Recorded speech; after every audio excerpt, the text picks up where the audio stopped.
answer is, I will go. I see the need of people crying. My answer is, I will go. I go to share the message of love. I go to share the blessed hope. But if I get discouraged, I call to Jesus' help, because I have decided I will go.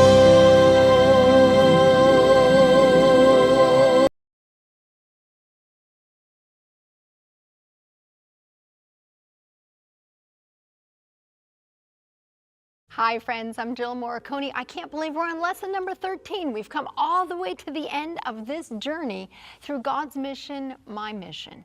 It's been a practical study, a powerful study, and I think very authentic, as I've learned so much from each one of our family week by week. We're on lesson number 13, the end of God's mission, looking at the book of Revelation. I want to introduce your family and my family at the table here. To my left, Pastor John. It's been a good study, hasn't it? Yes, it has been, and I'm excited about the one that I've been given the opportunity to present, the three angels' messages. Yay. Amen. Yes. Absolutely. In the middle, Ryan Day. Amen. I have the opportunity to present Tuesday's lesson, The Final Crisis. Ooh, powerful. Pastor James Rafferty. I have Wednesday's lesson, and that is entitled Success in Mission. Amen. Last but not least, my sister in Jesus, Shelley Quinn. Oh, I'm excited because Thursday's lesson is mission complete. Amen. I like that. I just want to say for each one of you, what a joy it is to minister together. What a joy it is to work together here at 3ABN and to learn from each one of you as you share. So thank you for your diligence to study, to show yourself approved unto God, and for sharing from your heart. And what a joy it is to have you as part of our 3ABN family. Thank you for joining us week by week.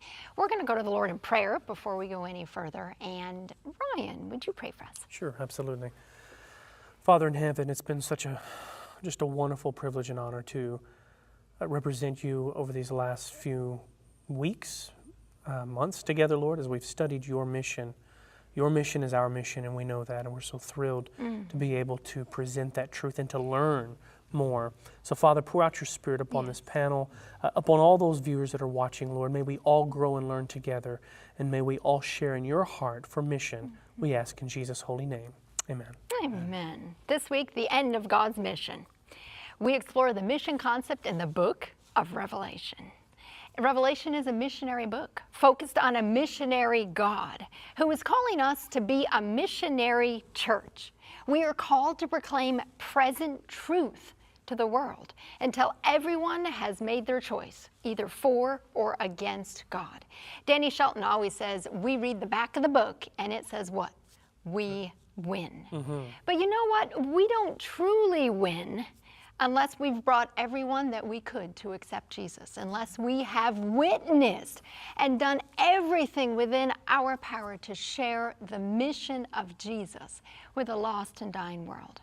We see the cosmic conflict, this great controversy theme run throughout the book of Revelation, this battle between Christ and Satan. It began in heaven and then was carried out in this earth, as we see in Revelation chapter 12. We see that Christ won the victory at the cross. Jesus came to reconcile the world back to God. Our mission in this great controversy is to share the gospel and to encourage other people to make a choice for God. We see that in Revelation chapter 14 and the three angels' messages that Pastor John is going to cover. And then finally, we see Revelation 21 and 22, that it will be over one day. Final destruction of sin and sinners, the recreation, new heavens and a new earth. Amen. What a glorious day that will be. Here's a quote from Patriarchs and Prophets 3:42. The great plan of redemption results in fully bringing back the world into God's favor. All that was lost by sin is restored. Not only man, but the earth is redeemed to be the eternal abode of the obedient. For 6,000 years, Satan has struggled to maintain possession of the earth. Now God's original purpose in its creation is accomplished. The saints of the Most High shall take the kingdom and possess the kingdom forever, even forever and ever. Our memory text is 2 Peter 3, 11 and 12. Therefore, since all these things will be dissolved, what manner of persons ought you to be? In holy conduct and godliness, looking for and hastening the coming of the day of God. On Sundays, we look at Revelation, God's last day mission. And the passage I have is Revelation 1, verses 1 through 7. So you can turn there with me. Revelation 1, verses 1 through 7. We're going to look at God's last day mission from these 7 verses. Now, we referenced many weeks ago that a story is never complete until the 5 W's are addressed. Who, what, where, when, why, how. Well, 5 W's and then a 6 how. We're going to look at these 6 elements of mission from Revelation 1, verses 1 through 7. So first, who? Who is the mission from? We're getting the answer from these 7 verses. Who is the mission from? We're in Revelation 1, verses 4 and 5. John, to the 7 churches which are in Asia, grace to you and peace from him who is and who was and who is to come, and from the 7 spirits who are before his throne, and from Jesus Christ, the faithful witness, the firstborn from the dead, and the ruler over the kings of the earth. So who is the mission from?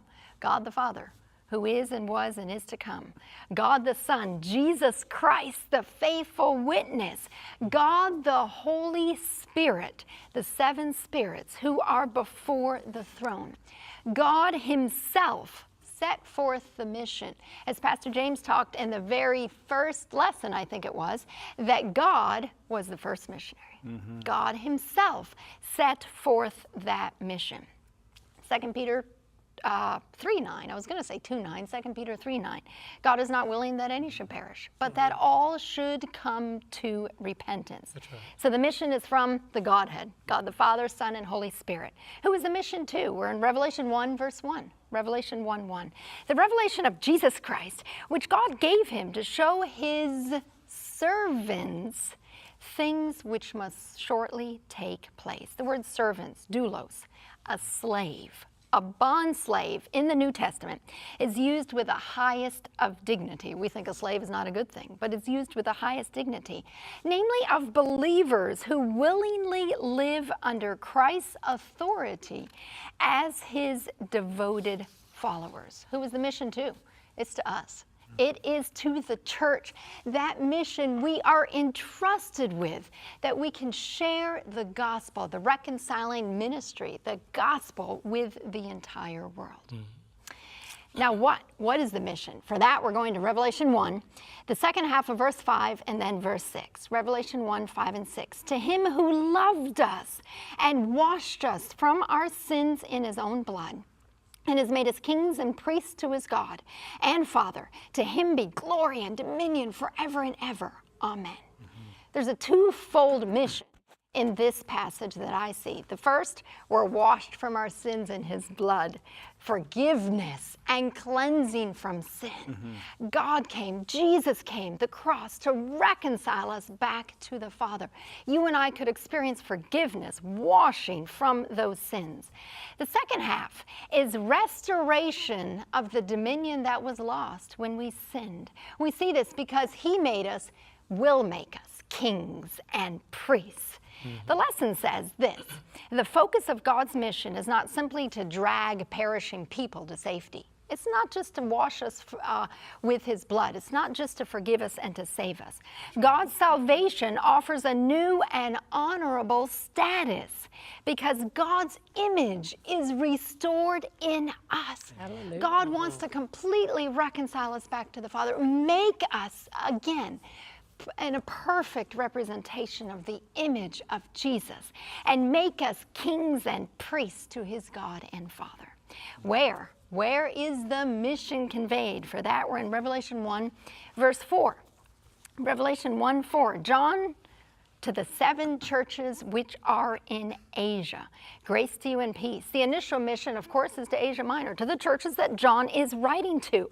But if you look at Revelation 14, I know I'm trying to take everything from these 7 verses, but if you look at Revelation 14, the mission's to the whole world, is it not? To every tribe and tongue and nation and people, to the entire world. That's right. When?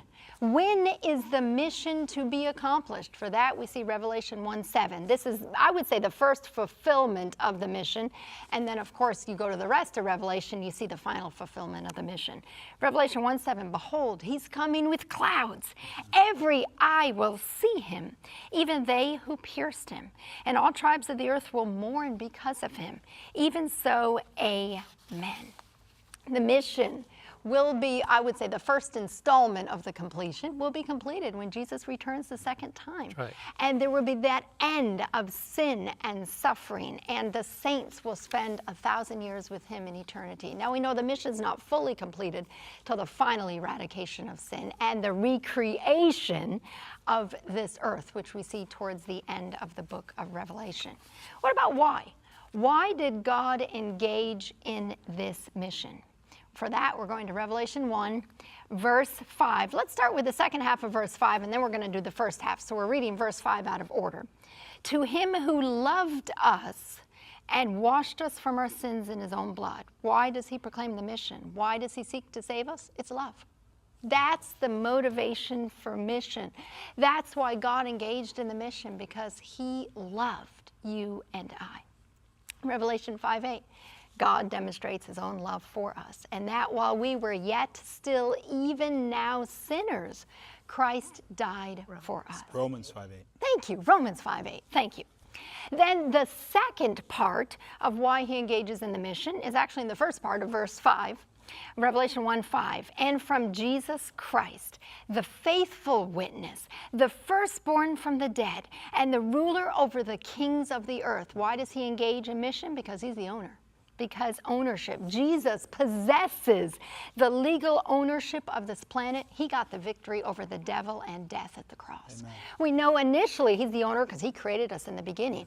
But he's also the owner because he can he died for us and bought us back and can recreate in us the image of Jesus. And finally, the last is how. How is the mission accomplished? For that, we look at Revelation 1, verse 3. Blessed is he who reads. Let's stop right there. How is the mission accomplished? Through writing. The written word of God. Written tracts, written pamphlets, written dissemination of the word, of the gospel, of the truth. Every time you pass out a tract, you are helping to accomplish the mission. Every time you share the word somehow through writing, you are helping to accomplish the mission. But it doesn't stop there. To those who hear the words of this prophecy, the gospel, how is it communicated? Through the spoken word. This is through television, like 3ABN or radio. This is through pastors preaching in the pulpit. This is through private discussions. You don't have to be a pastor and preach. It can be presented through private discussions. That's right. God uses your mouth to share with your neighbors and those in your community. But it doesn't stop there. What's the third thing? The third blessing. And keep those things which are written in it. All will have the choice to accept Jesus or not. I call this simply free will. We have a choice to be obedient. We have a choice to walk in obedience. We have a choice to accept. You have a choice to accept the things you've heard here on 3ABN or other places. You have a choice to listen, to internalize, and then to accept. And then to become involved in this incredible mission of saving souls for Jesus. Amen. Thank you, Jill. Always exciting, always on point. And how exciting it is. December 25th, Christmas Day. What a message. The 3 angels' messages of Revelation chapter 14. You know, the book of Revelation gives us a powerful graphical depiction of how the mission of God is going to end. It's probably one of the most dramatic pictures drawn in the Bible. It takes us down to the culmination, to the final steps. And how do we know that we're living in that time where Revelation is letting us know that the gospel is going to triumph victoriously? Let's go to Revelation chapter 12 and verse 12. This is the dividing line between will it and yes it will. Revelation 12 and verse 12. Therefore, therefore is always as a continuation of wherefore. Matter of fact, Jill, read verse 11 for us. Revelation 12, verse 11. And they overcame him by the blood of the Lamb and by the word of their testimony, and they did not love their lives to the death. So when Jesus was victorious on the cross, when his blood was proven to be efficacious for the redemption of humanity, because they overcame him by the blood of the Lamb, a line was drawn in the sand and Satan saw it. Mm-hmm. He knew, this is it. We have just been given a pink slip. Our vacation is imminent. We are about to be permanently evicted from anything that has to do with humanity. And the Bible says, therefore rejoice, O heavens. What a rejoicing it was when Jesus rose, when he was declared in Revelation 5, the Lamb is worthy to be praised because he was slain. When the unfallen worlds began to declare, there was a party. I say that reverently. There was a rejoicing par none that took place in all the unfallen vicinities of the unfallen worlds. Rejoice, O heavens, and you who dwell in them. But then there was a pause. But woe to the inhabitants of the earth and of the sea, because the devil has come down unto you having great wrath, because he knows he has a short time. He put on notice all of his imps, all of the veracity of the evil that could be unfolded. You see, I believe that this was the fulfilling of the third temptation of Jesus when he unveiled himself. The first and second, he hid himself. But in the third, he unveiled himself, and we're living in the day and age where Satan has unveiled himself. He's no longer hidden. Sins of the most atrocious in nature are being displayed before us, before our eyes, on the stores, on the internet, on television, in every kind of magazine you can think of. Things that will never be thought of as legal are now legal. Mm-hmm. Let me make it clear, because it's legal doesn't make it right in the sight of God. Amen. We're living in that generation where Satan has taken off the blindfold and says, here I am, do this and do that. And he is pulling at every weakness in our character because he knows he has but a short time. But it's almost impossible to imagine the great controversy closing without the great controversy motif, which is encapsulated in Revelation chapter 14, verses 6 through 12. We're going to look at that in little capsules. But what brings me joy about this is this lets us know that all the saints that are resting in their graves waiting for the fulfillment of that great promise that Jesus will come again, their labor has not been in vain. Right. Can you imagine what John would do if he was living in our day? How would Daniel feel when he see his words coming to fulfillment with great 4K technicolor veracity? What would he say when he said, this is what I talked about? How would John feel today when he said, there is the beast, participating as he said he would? There are the unclean spirits in the political circles, the religious circles, the financial circles, the moral circles, the social circles, working their crafts because they all had been put on notice that their time is soon to come to its end. You see, central to God's mission is the everlasting gospel. That's right. The writers of the lesson point, the message is, in a real sense, the focus of the mission. Amen. The world needs to be warned about what is coming upon it, and every person will be forced to make a choice, either for or against eternal life. You see, without laboring with God to proclaim this message, we are laboring against God. For he says in his word in Luke 11, verse 23, he who is not with me is against me. You see, the final message, all the neutral places are removed. There is no stands anymore. You're either on one team or the other. The stadium, all the walls are taken down. You are either for him or against him. There are no neutral places. And what a gospel that's proclaimed in the three angels' messages. It forms the core, the heart of what we as Seventh-day Adventists believe is to be proclaimed to the entire world. And the central focus of it is two simple themes, the everlasting gospel. Look at Revelation 14, verse 6. The everlasting gospel. The Bible says in Revelation 14, verse 6, then I saw another angel flying in the midst of heaven, having the everlasting gospel to preach to those who dwell on the earth, to every nation, tribe, tongue, and people. What is the everlasting gospel? Revelation 13, verse 8. The Lamb slain from the foundation of the world. Anybody, everybody, regardless of what you've done, can be redeemed by the blood of the Lamb. That's good news. Jesus didn't send his son to condemn, only to condemn sin, but to bring liberty and the freeing of the captives through the person of Christ Jesus. What is the focal point of that message? The two themes, one is the everlasting gospel. The second part of that theme is worship. Revelation 14, verse 12, worship the Creator. Here it is. Here is the patience of the saints. Yes. Here are those who keep the commandments of God and the faith of Jesus. You may not agree with the Ten Commandments, but then again, it doesn't call for agreement. It calls for observation. It calls for the recognition that behind it is an authority that you cannot remove. And one day we must all appear before the judgment seat of Christ. What better time than now to get to know who that authority is and how we can live our lives in harmony with his declaration. So let's look at the proclamation. Revelation 14, verse 7, the proclamation that the judgment hour has come. Saying with a loud voice, fear God and give glory to him, for the hour of his judgment has come, and worship him who made the heavens and the earth, the sea, and the springs of water. Since 1844, the judgment hour message has been proclaimed. Since God continued the final phase of his administration to proclaim liberty to the captives, something else has also come with that. It's a call back to true worship. Worship the Creator, him who made heaven and the earth. Genesis chapter 2, verse 1 to 3. Thus the heavens and the earth and all the host of them were finished, and God rested, blessed, and sanctified the seventh day.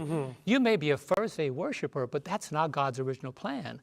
God's plan is to recognize the day that continues to hold him up as Creator and Redeemer of humanity. Then we find Revelation 14, verse 8, another component, not only the judgment hour, not only a call back to worship, but a warning that this false system set up by ancient Babylon is now imposing itself again in a spiritual context.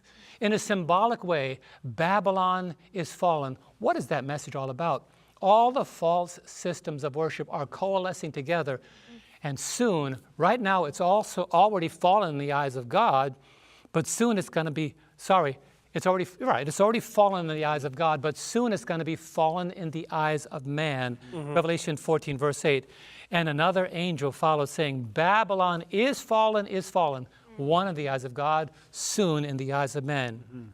That great city, under the leadership of the power of papal Rome, because she has made all nations drink of the wine of the wrath of her fornication. What is the wine? False doctrines, false teachings, false representation of Jesus, a false message about the Sabbath, what happens when you die.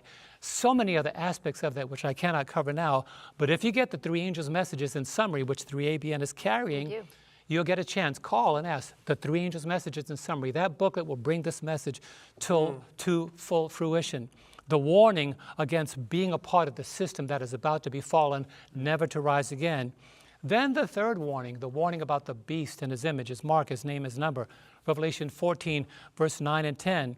Then the third angel followed, saying with a loud voice, if anyone worships the beast and his image and receives his mark on his forehead or on his hand, he himself shall also drink of the wine of the wrath of God, which is poured out full strength into the cup of his indignation, and he shall be tormented with fire and brimstone in the presence of the holy angels and in the presence of the Lamb.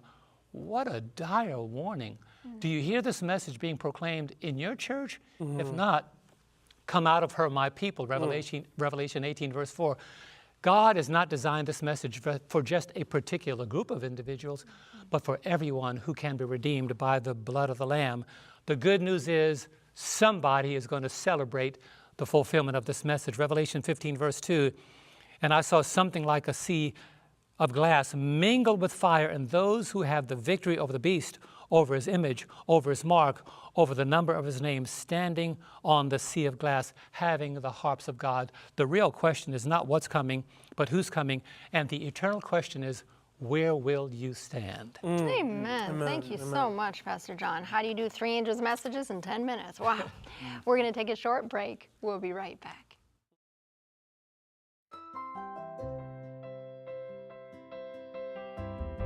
Ever wish you could watch a 3ABN Sabbath School panel again? Or share it on Facebook, Instagram, or Twitter? Well, you can by visiting 3abnsabbathschoolpanel.com. A clean design makes it easy to find the program you're looking for. There are also links to the Adult Bible Study Guide so you can follow along. Sharing is easy. Just click share and choose your favorite social media. Share a link. Save a life for eternity. Welcome back to our study on the end of God's mission. We're going to toss it over to Ryan Day. Amen. Thank you so much. During the break, we had to call the fire department because this seat to my right here was on fire. Pastor Loma King was preaching the gospel. Thank you so much, brother, for that. I'm going to try to keep up that energy. I'm Ryan Day. I have Tuesday's lesson entitled The Final Crisis. And my friends, if we don't recognize the times that we're living in and the importance of understanding the gospel for our time and for our lives, my goodness, then what are we doing? And the lesson brings out very clearly that we have this great commission. We've read it many times. I'm just going to reference it here, read it again. Matthew chapter 28, verses 19 and 20. Go therefore and make disciples of all nations, baptizing them in the name of the Father and of the Son and of the Holy Spirit, teaching them to observe all things that I have commanded you. And lo, I am with you always, even to the end of the age. Amen. And so the lesson brings out actually that this Great Commission that we just read in many ways is the three angels' messages. And of course the three angels' messages is a present truth version of this commission. And I believe that with all my heart and soul because it says right there in Revelation 14 verse 6 that Pastor has already brought out so clearly that this message is going to every tribe, every nation, every tongue, and every people here in the last days. And so my friends, we need to understand that. And I love the question that it asks here in the lesson. It says, why does every group of people matter to God? Why does every group of people? And I'm just going to read through a few verses here. The answer is very clear. God's word is just overwhelmingly clear on this. 1 John chapter 4, verse 8, he who does not love does not know God, for God is love. He loves us. God is love. He does everything is motivated by his love. 2 Peter chapter 3, verse 9, the Lord is not slack concerning his promise, as some count slackness, but is long-suffering towards us, not willing that any should perish, but that all should come to repentance. It's motivated by love. God is love. He loves us, and therefore people matter to him because he loves us. 1 Timothy chapter 2 and verse 4, who desires all men to be saved and to come to the knowledge of the truth. That is his goal. That is his plan, his will. Genesis chapter 12 and verse 3, I will bless those who bless you. I will curse him who curses you. And in you all the families of the earth shall be blessed. God wants to bless his people. He wants us all to be saved. The blood of the Son of God was shed out of love so that each and every one of us might be in his kingdom. But we have to understand that down here in this final time that we're living in, prior to the second coming of Jesus, we are going to be living through a final crisis. And that final crisis happens to come down to two overt camps. Those who have submitted to the authority of Satan through the religious and political institutions, as shown in Revelation 13 and 17, and those who have fully submitted to Jesus Christ, whose faith is made manifest by their keeping the commandments of God. In fact, we see it right there in the third angel's messages. I'm not going to go back over what Pastor necessarily covered in that, but I just want to highlight the fact that if you look at the third angel's message, the Bible makes it very clear here that there are two camps of people that are presented right here. I'm just going to read through it here, and we're going to highlight what those camps are and the difference between the two. Then a third angel followed them, saying with a loud voice, this is Revelation 14 and beginning with verse 9, if anyone worships the beast in his image and receives his mark on their forehead or on his forehead or on his hand, he himself shall also drink of the wine of the wrath of God, which is poured out full strength into the cup of his indignation. He shall be tormented with fire and brimstone in the presence of the holy angels and in the presence of the Lamb, and the smoke of their torment ascends up forever and ever, and they shall have no rest day nor night who worships the beast. Notice that word keeps coming back up. As Pastor brought out, this one of the elements of this last days, coupled with the everlasting gospel, is the issue of worship. He who worships the beast and his image, and whoever receives the mark of his name. That's the first camp. Those who reject God, those who reject his word, those who reject the everlasting gospel, they live for self. They're caught up in the deceptions of the enemy. They will not worship the Creator, but will worship the beast. And then you have this second camp. We see there in verse 12. Revelation 14, verse 12, here is the patience of the saints.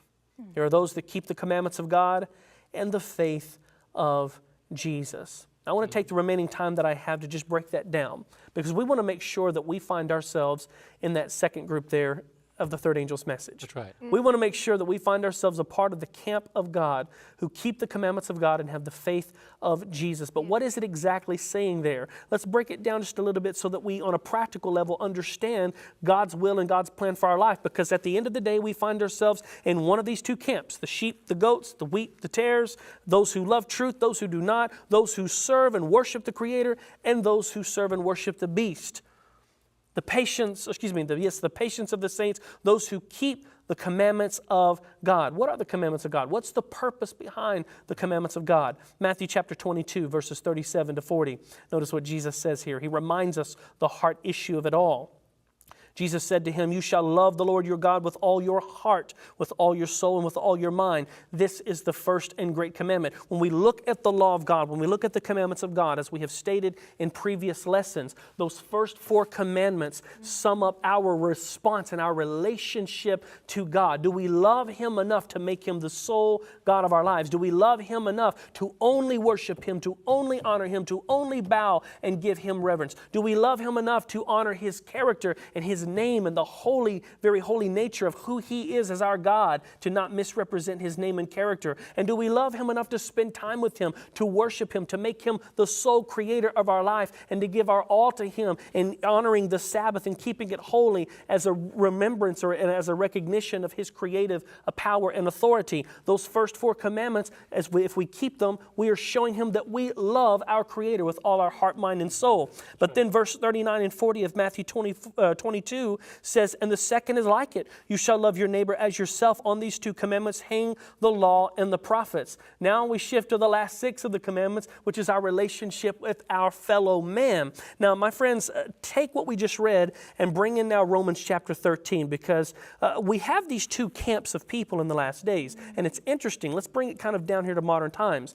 It's interesting that the world, the secular world today, is preaching self-love, love to others, no hate. It's this woke movement that we have to deal with. And it's interesting that their message is love, love, love, love, love, love, love, no hate, no hate, no hate. But it's interesting how they might honor the idea or bring up the fact that we should love each other, but yet this secular, non-religious world that we're living in is rejecting the first 4 commandments and saying that they don't want anything with religion, they don't want anything with God, they deny God entirely. And that's not to say that they're not violating the last 6 in some way, but notice the unbalanced nature of the secular world that we're living in. But then now you jump inside the religious platform, the religious world, and within the religious theater, you're seeing that people are, again, saying we should love God, we should worship God, and they're still not entirely keeping those commandments that are honoring God. But yet, even within the religious world, we're having trouble, even within the church, of people honoring and recognizing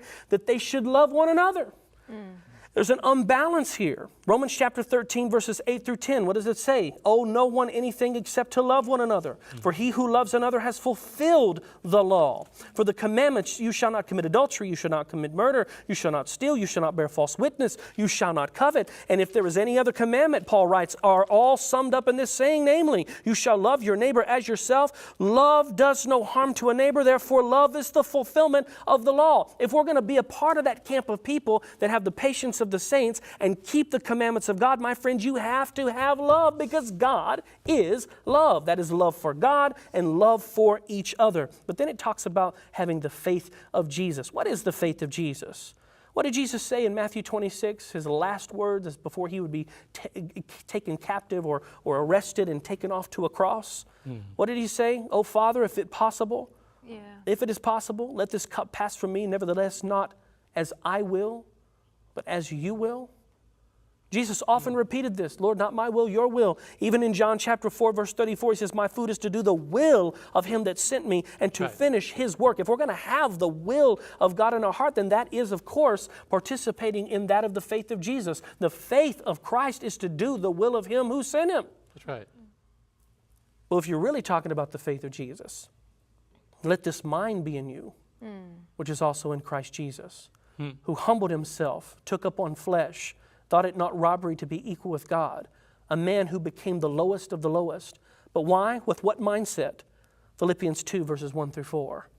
Therefore, if there is any consolation in Christ, if any comfort of love, if any fellowship of the Spirit, if any affection of mercy, fulfill my joy and be like-minded, having the same love, being of one, notice, being one accord, of one mind. Let nothing be done through selfish ambition or conceit, but in lowliness of mind let each esteem others better than himself. Let each of you look out not only for his own interest, but also for the interest of others. In this final crisis, if we're going to keep the commandments of God and have the faith of Jesus and be among the saints that will inherit the kingdom, my friends, at the end of the day, we must have and adopt the mind of Christ. It all comes down, this whole battle all comes down to a vindication of the character of Christ. And what is that character? It's love.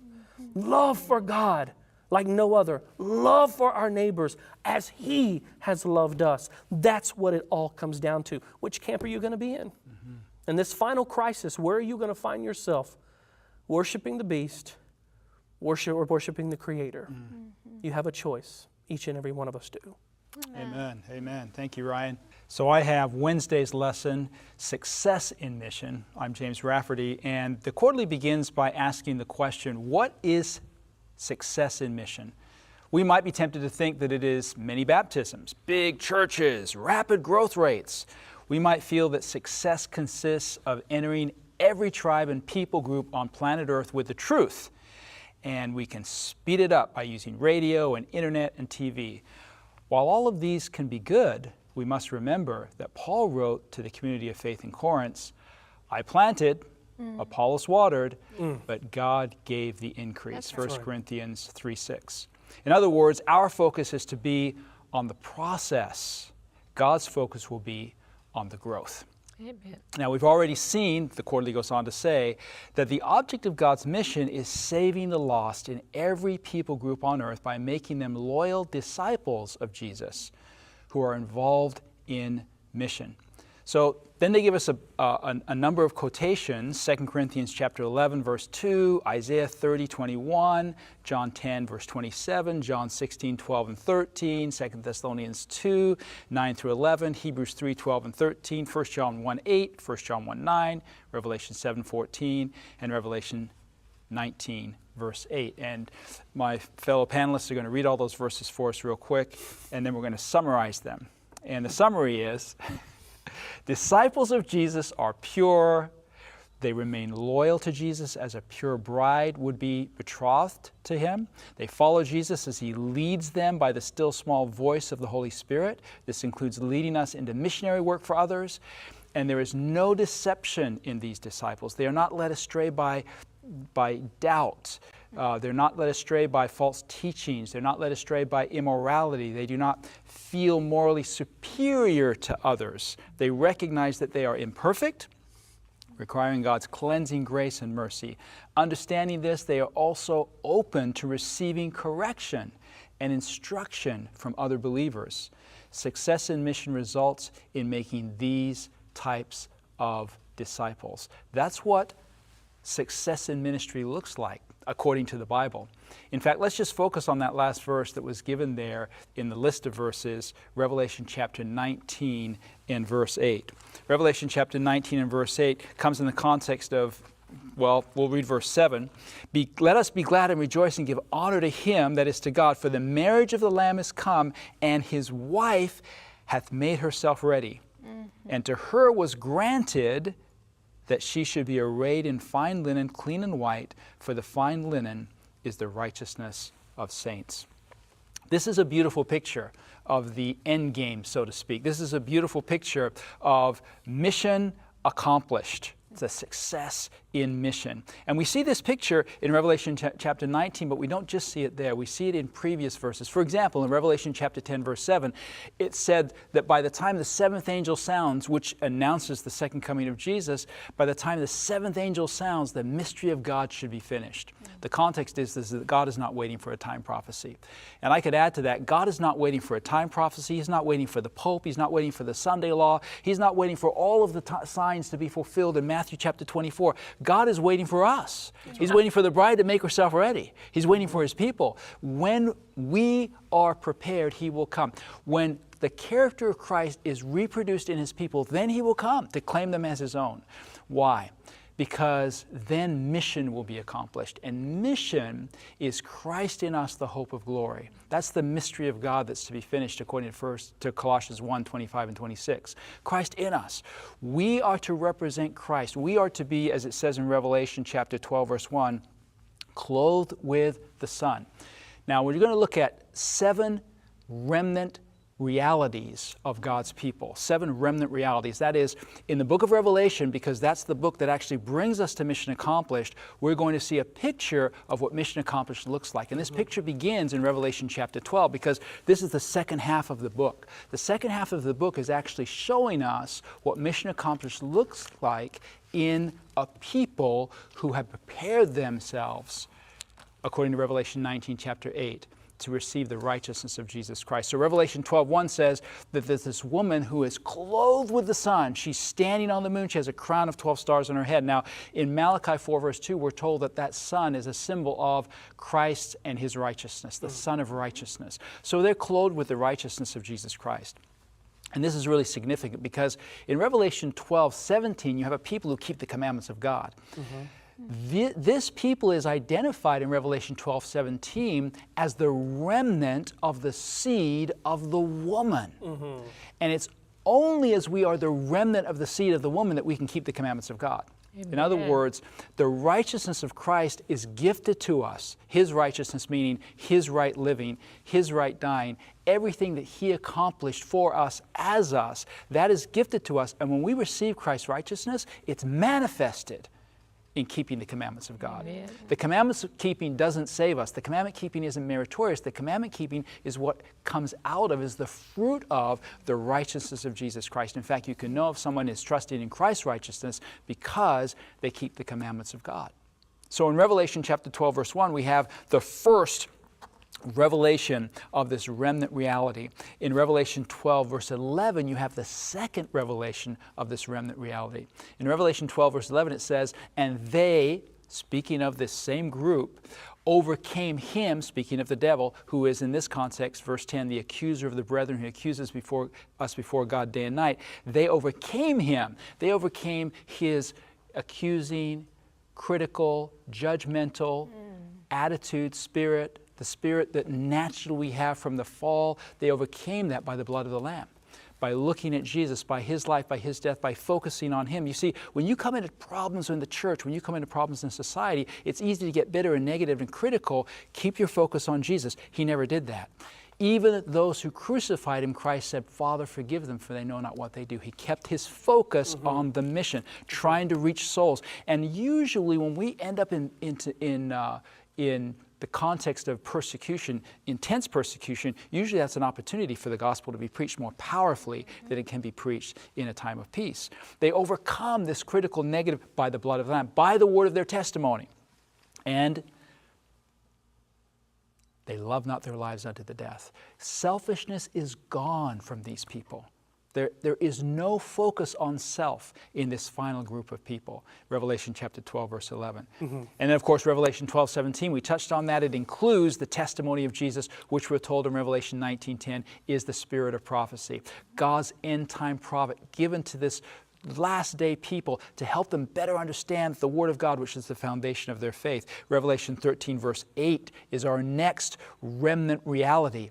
It talks about a people who are written in the Lamb's book of life. I wish we had more time to talk about that, but then we have Revelation 14 and verse 4. This next remnant reality, they follow Jesus wherever he goes. They follow the Lamb wherever he goes.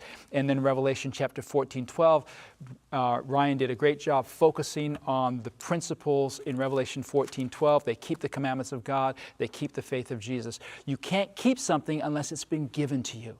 God is giving us his commandments. He's promised to put them in our hearts. God is giving us the faith of Jesus. He's promised that we can have his faith and keep his commandments because they're gifted to us. We need to hold on to them. We need to hold on to what God gives to us.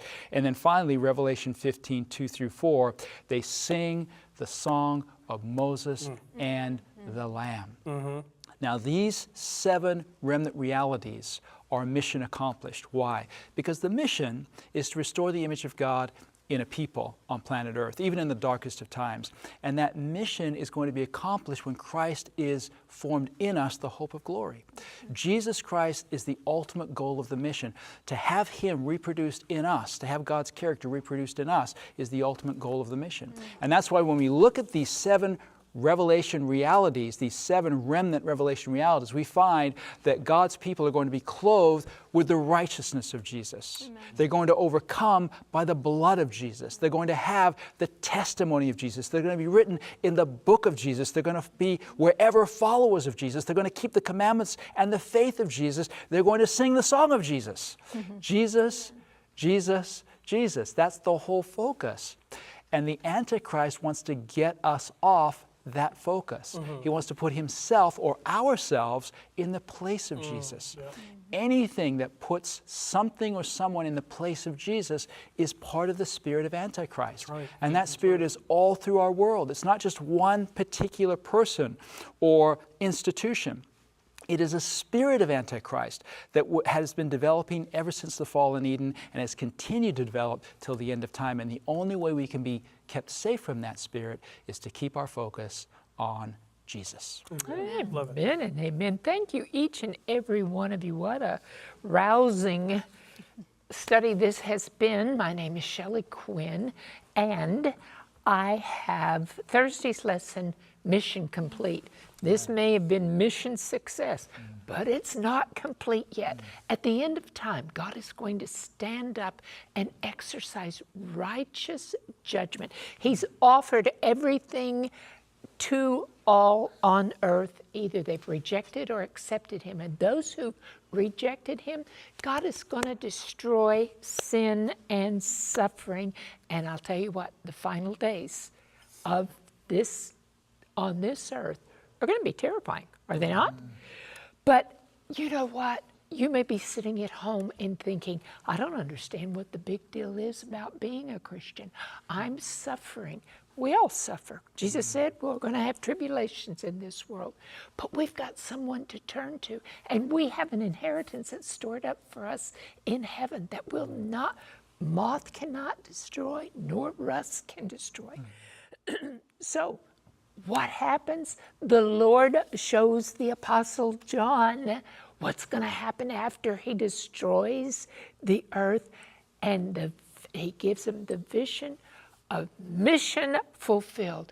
God is going to recreate the earth, and He's going to restore His paradise on earth. We begin the Bible, Genesis, the Garden of Eden, paradise lost. We end the Bible in Revelation, and we see paradise restored.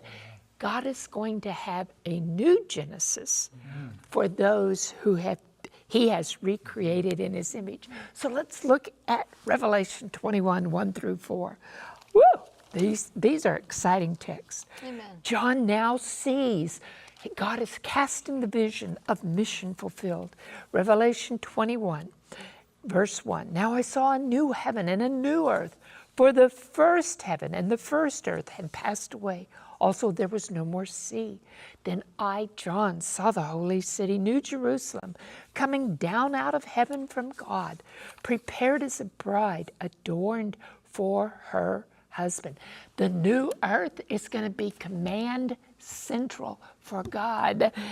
This will be the Lord's headquarters. Verse 3, I heard a loud voice from heaven saying, behold, the tabernacle of God is with men, and He will dwell with them, and they shall be His people. God Himself will be with them and be their God. Finally, the desire of our up-close and personal God's heart, who has always wanted to dwell with His people, it will finally happen. He will dwell in the midst of His covenant people, and the new earth is going to be populated with people from every ethnic group. Verse 4, here's what I'm looking forward to. God will wipe away every tear from their eyes. There shall be no more death, nor sorrow, nor crying. Why not? Death and sin will be gone. There shall be no more pain, for the former things have passed away. Satan and wickedness are destroyed. Now we're to read Revelation 21, beginning in verse 22. We'll see if we've got time for this. Verse 22 of Revelation 21. John is seeing what God is going to do in the end, and he's seeing the new Jerusalem coming down, and then he says, but I saw no temple in it, for the Lord God Almighty and the Lamb are its temple. The city had no need of the sun or of the moon to shine in it, for the glory of God illuminated it. The Lamb is its light. And the nations of those who are saved shall walk in its light, and the kings of the earth will bring their glory and honor into it. Its gates shall not be shut at all by day, and there shall be no night there. And they shall bring the glory and the honor of the nations into it. But there shall, listen here, there shall by no means enter it anything that defiles or causes an abomination or a lie, but only those who are written in the Lamb's book of life. Have you entered into covenant relationship with God? Are you in the Lamb's book of life? If you are, you can have assurance of salvation if you know that you believe what Jesus is the Son of God and you follow him. Revelation 22 and verse 1. And he showed me a pure river of water of life, clear as crystal, proceeding from the throne of God and of the Lamb. In the middle of its street and on either side of the river was the tree of life, which bore 12 fruits, each tree yielding its fruit every month. And the leaves of the tree were for the healings of the nation. And there shall be no more curse, but the throne of God and of the Lamb shall be in it, and his servants shall serve him. Now get this, Revelation 22 verse 4, my favorite. They shall see his face, and his name shall be on their foreheads. Oh, what a day that's going to be when we see him face to face. You know, a lot of people say, oh boy, I can't wait for that getting up morning, the resurrection morning. And I can't wait to see my mama or my husband or my baby or somebody that they've lost. And you know what I say? You know what? I know we're going to be excited to see him eventually, but I kind of imagine on that day, our attention's going to be so fully turned to seeing the glory of him who saved us. That'll be secondary. So it says, there shall be no night there. They need no lamp nor light of the sun, for the Lord God gives them light. And they shall reign forever and ever. You know what? You are going to have a dwelling place in the holy city, because that's what Jesus promised us. He said in John 14, in my Father's house are many mansions. I go to prepare a place for you. And if it were not so, I would have told you. But you're also going to have a country home. We go in and out of the New Jerusalem. Isaiah 65:21 says we're going to build houses and plant vineyards. Life in the new earth is going to be like Adam and Eve's life in the Garden of Eden. It will be idyllic. They lived in a paradise. Actually, Eden means pleasure. God created a garden of pleasure for them before the entrance of sin. And when he destroys sin, we're going to have it again. Amen. And then Isaiah 65:25 says, the wolf and the lamb shall feed together, the lion shall eat straw like the ox. God created the animals to be vegetarians, and he's going to restore them to be vegetarians. And so no creature, Isaiah says, will hurt or destroy another.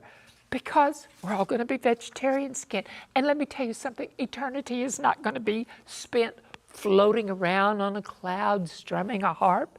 Daniel 7:27 says the kingdom and dominion and the greatness of the kingdoms under the whole heaven shall be given to the people, the saints of the Most High. His kingdom is an everlasting kingdom. All dominions shall serve and obey him. The redeemed are going to rule with the Lord throughout eternity. No wonder Paul said in 1 Corinthians 2:9, eye has not seen nor ear heard, nor has entered into the heart of a man those things which God has prepared for those who love him. We must do his work to hasten his return.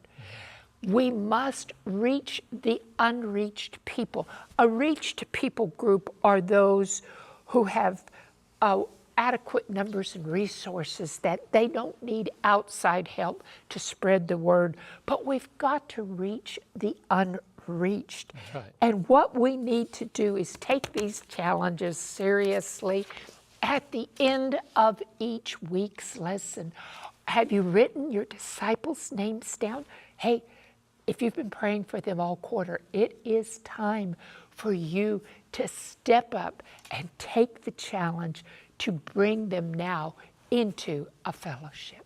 Amen. Yeah, Thank you so much, Shelley. Mission Restored. I love that. Thank you, Shelley, Pastor James, Ryan, and Pastor John for your insight, and share some final thoughts. Well, Revelation 17:17, if you think that all that is going to happen is under the control of man, here is the final verse that I give to you. For God has put it into their hearts to fulfill his purpose, to be of one mind and to give their kingdom to the beast until the words of God are fulfilled. Ultimately, God is in charge.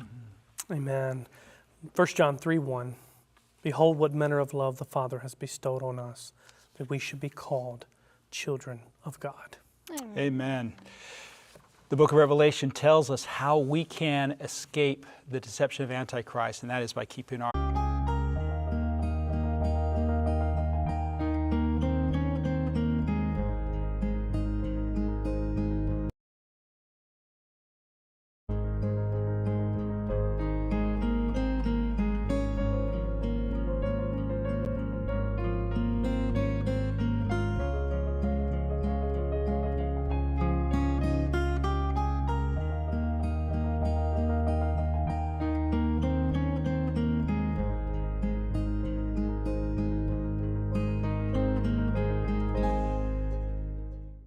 Healthcare has been an important part of the Seventh-day Adventist Church since its inception. The Adventist Church is the largest Protestant healthcare provider with more than 700 institutions worldwide.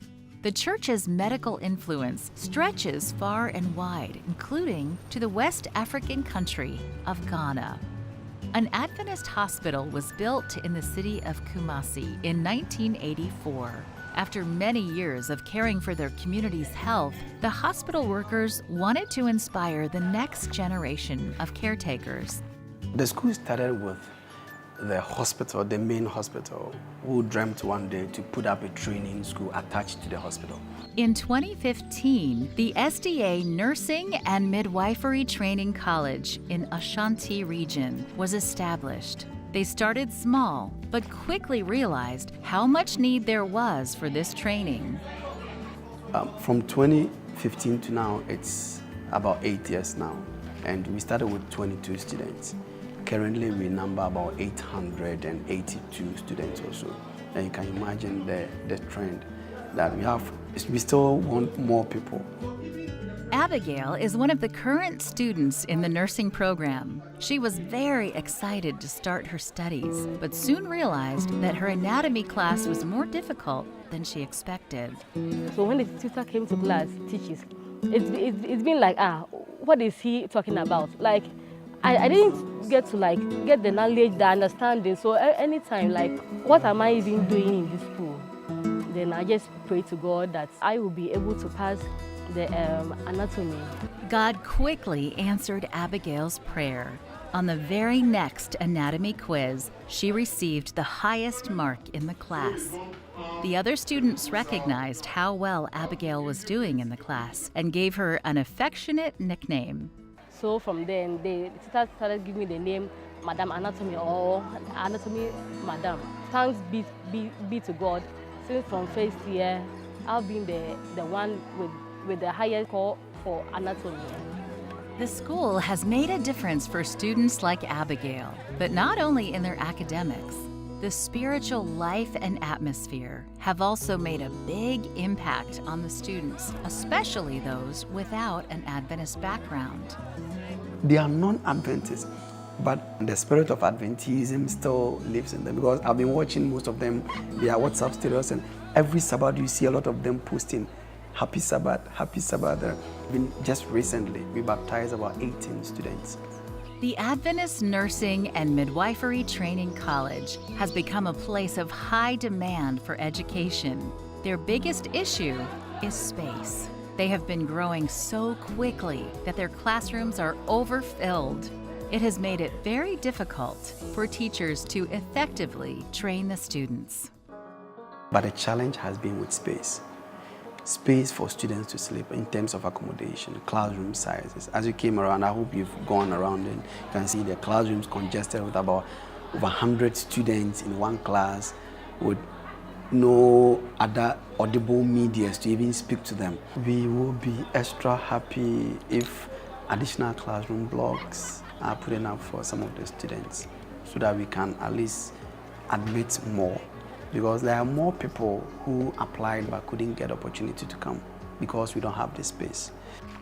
This quarter, part of your 13th Sabbath offering will help the school complete the construction of new classrooms.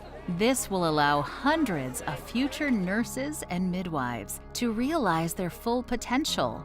Please pray for this school in Ghana and the huge network of Adventist healthcare institutions around the world continuing to care for people's needs, just as Jesus did. A young student came to study math, science, and history, never dreaming she would learn something that would save her life. I think Adventist education is a big mission field in Africa in general. There are more non-Adventist than Adventist students, even in this school. Only about 5% of the students at this Adventist secondary school come from an Adventist background. This provides a huge mission opportunity to share the love of Jesus in Cameroon's capital city of Yaoundé. You cannot be idle. There are many people coming in the office talking about their problems, and you have to follow them, to pray with them. One day, a student named Kamho came into Chaplain Yetna's office looking for help. She was in pain because she had a medical issue with her heart. After many doctor's visits, it was decided that she needed surgery. She didn't come from a Christian home, but Chaplain Yetna taught her about prayer. I told her that prayer is a dialogue between her and God, her heavenly Father. I told her that if she believes in God, there's no problem, nothing impossible to God. And I even challenged her to start praying every morning and every night for that particular problem. After Chaplain Yetna and Kamho spent weeks praying for her heart issue, the doctors were surprised at what they saw. I was praying. Maybe the fifth time that I went, he said that the doctor was surprised that what happened, I'm not seeing the disease more. And the doctor called the parents in the office, in the laboratory, to ask them what they gave her. And they told the doctor nothing. The heart issue had vanished, and the only medicine given was prayer. Now he has made me to learn that God is the first thing that we should think in life. It's all. So now that he has told me this, I've started praying with him every day. The Adventist Church in Cameroon is concentrated in the southern part of the country. Church leaders want to impact lives like Kamho's in the northern region of the country as well. Currently, there are no Adventist schools in that area, making it a tremendous mission opportunity. It is very important to build a school in the northern region where there are many non-Adventists and even many non-Christians. It is very important, firstly for the mission, because as you know, we have to reach the regions that may not have heard about Christ. There is already a plot of land dedicated to the new school building. They have blueprints and a vision of what the school will look like once finished. This 13th Sabbath offering will go to help the church in Cameroon build their first school in the northern region. Please pray for this project, which will provide an opportunity to spread the gospel to unreached people. Thank you for your support of the 13th Sabbath offering.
Amen. Praise the Lord. Primary.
Show proper respect to everyone. Love the family of believers. Fear God. Honor the emperor.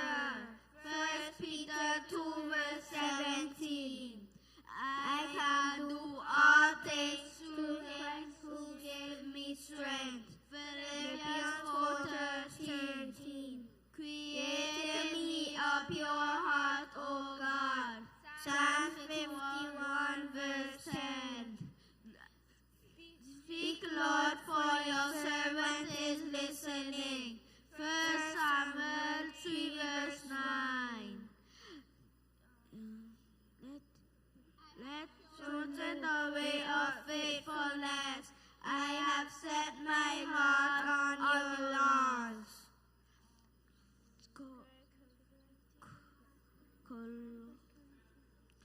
First Corinthians, Psalms 119, verse 13. So whether you eat or drink or whatever you do, do it all for the glory of God. 1 Corinthians 10, verse 31. God, you have given me wisdom and power. Daniel 2, verse 29. Let your speech always be with grace, that you may know how to answer each one. Colossians 1, verse 49. 4, verse 8. But the Lord said to me, do not say I am too young. You must go to everyone I send you to, and say whatever I command you. Jeremiah 1, verse 17. The mighty one has done great things for me. Holy is his name. Luke 1, verse 49. For God so loved the world that he gave his only begotten Son, and whosoever believeth in him shall not perish but have eternal life. John 3, verse 16. Glory to God in the highest heaven, and on earth peace to those on whom his favor rests. Luke 2, verse 14. God will meet all your needs according to the riches of his glory in Christ Jesus. Philippians 4, verse 20.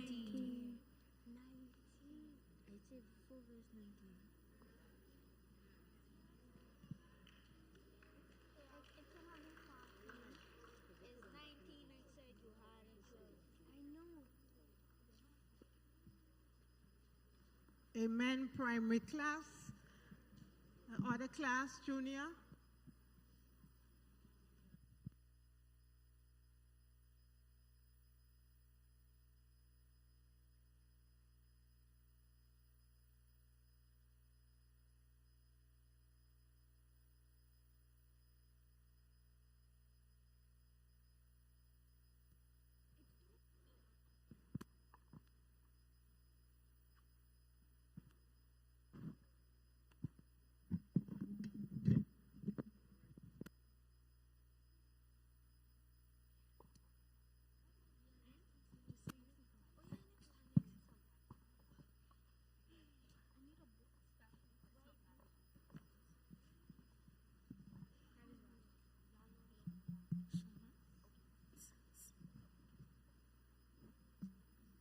Lesson 1. Choose my instruction instead of silver, knowledge rather than choice gold, for wisdom is more precious than rubies, and nothing you desire can compare with her. Proverbs 8, verses 10 and 11. Proverbs 2, for the Lord gives wisdom, from his mouth come knowledge and understanding. Proverbs 2, verse 6. You, my brothers and sisters, were called to be free, but do not use your freedom to indulge the flesh. Rather, serve one another humbly in love. Galatians 5:13. Lord, the God of Israel, there is no God like you in heaven above or on earth below you, who keep your covenant of love with your servants, who continue wholeheartedly in your way. 1 Kings 8:23. You are my witness, declared the Lord, on my servant whom I have chosen to do so, that you may know and believe me and understand that I am he. Before me no good has formed, no will there be on after me. It's taken from Isaiah 43 verse 10. So whether you eat or drink or whatever you do, do it all for the glory of God. 1 Corinthians 10 verse 31. Then Nebuchadnezzar said, "Praise to be the God of Shadrach, Meshach, and Abednego, who has sent his angel and rescued his servants." They trusted him and defied the king's command and were willing to give up their lives rather than serve or worship any god except their own God. Daniel chapter 3 verse 28. Lesson 8. When pride comes, then comes disgrace, but with humility comes wisdom. Proverbs 11 verse 2. When I am afraid, I put my trust in you, God, whose word I praise. I'm not afraid. I'm not afraid. What can these pure mortals do? It's taken from Psalm 56, verse 3 to 4. Those who are wise all shine like the brightness of the heavens, and those who lead many of righteousness like the stars forever and ever. Daniel 12, verse 3. The Word became flesh and made his dwelling among us. We have seen his glory, the glory of the one and only Son, who came from the Father, full of grace and truth. John 1:14. Show me your ways, Lord, teach me your path. Guide me in your truth and teach me, for you are God, my Savior, and my hope is in you all day long. Psalms 24, verse 4 to 5.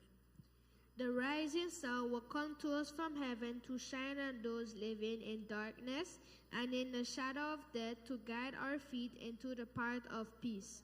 Luke 1 verse 78 to 79.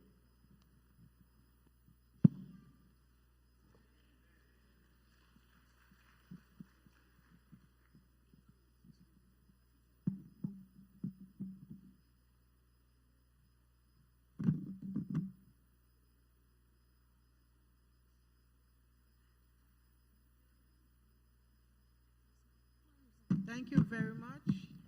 Any other class?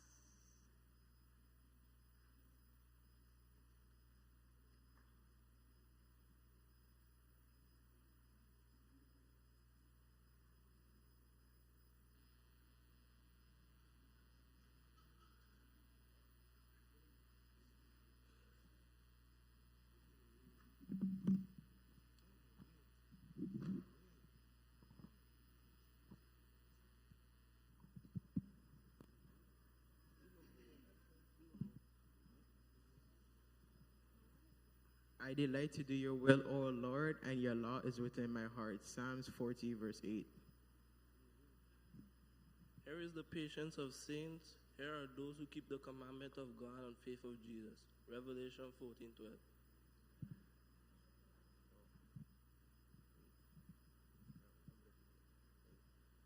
And there will be signs in the suns, in the moons, in the stars, and on the earth's distress of nations, with perplexity, the seas and the waves roaring, men's hearts filled with fear, with the fear of those which will come on the earth, and the power of the heavens will be shaken.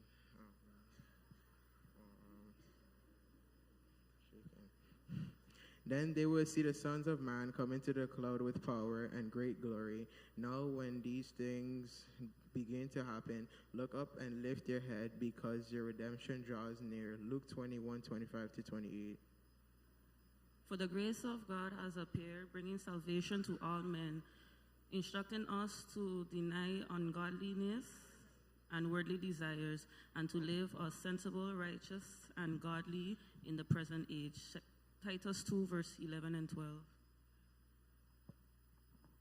Do not let your adornment be merely outward, arranging the hair, wearing gold, or putting on fine apparel. Rather, let it be the hidden person of the heart, with an incorruptible beauty of a gentle and quiet spirit, which is very precious in the sight of God. 1 Peter 3:4. Therefore let him who thinks he stands take heed lest he falls. No temptation has overtaken you except such as is common to man. But God is faithful, who will not allow you to be tempted beyond what you are able,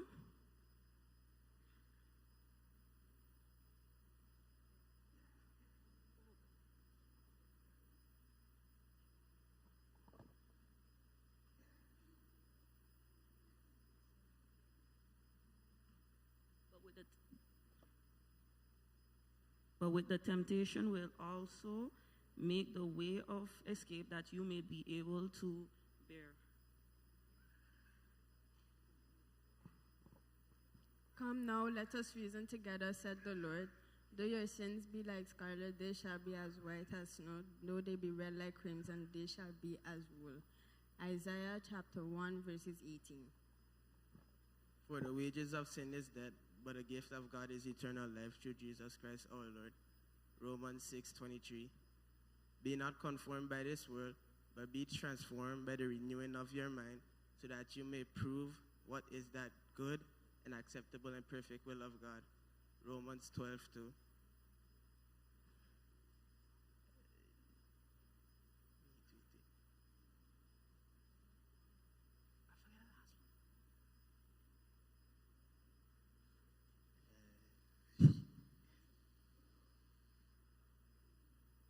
For you have made him to have dominion over all things, all the works of your hand, but you have put all things under his feet. Psalms 8:6.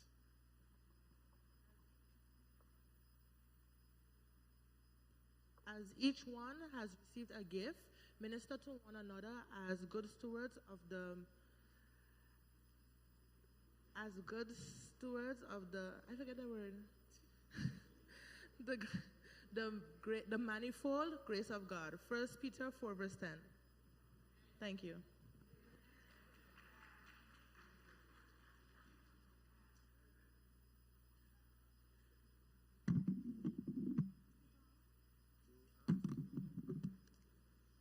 Any other class?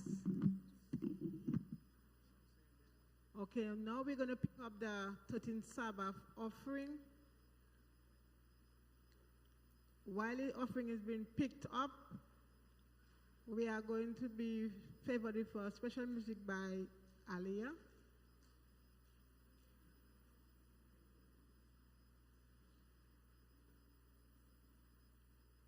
Remember your 13th Sabbath offering, the purpose, we're starting the mission story today.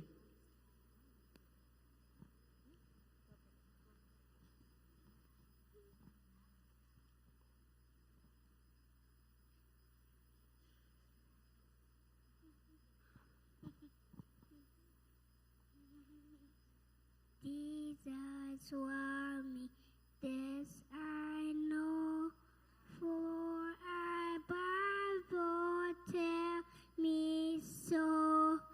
With want to hear me walk, hey Darika, hey small, yeah, Jesus want me, yes, yes, yes.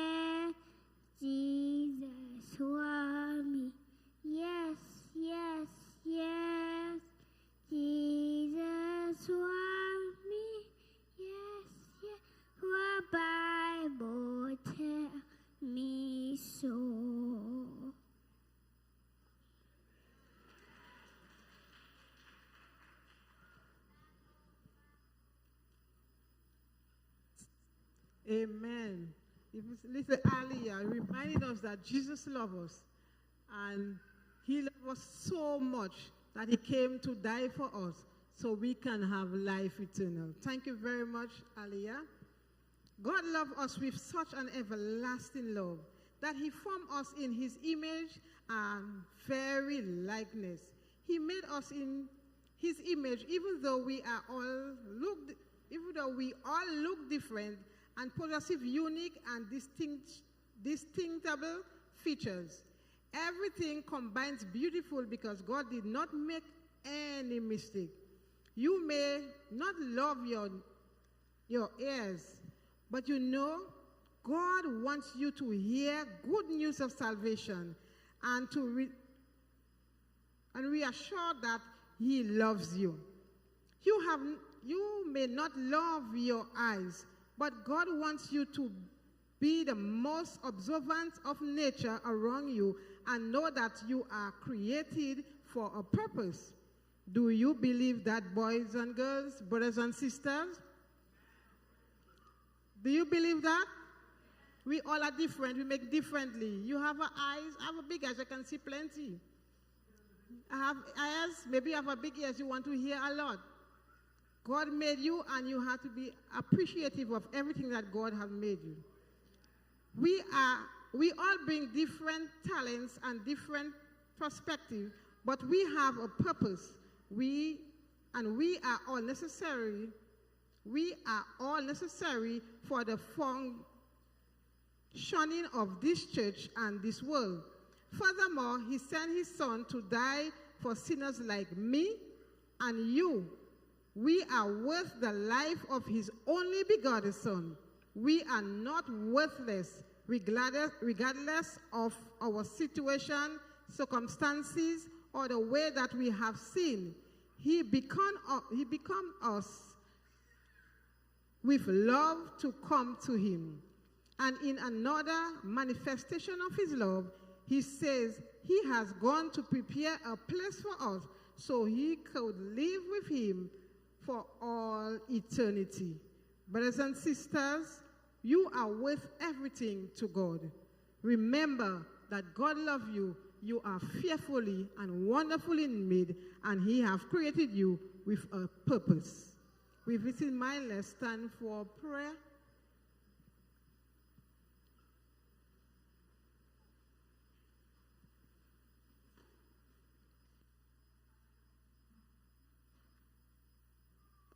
Oh God, we are so thankful, Lord, that you have handpicked us in such a time like this.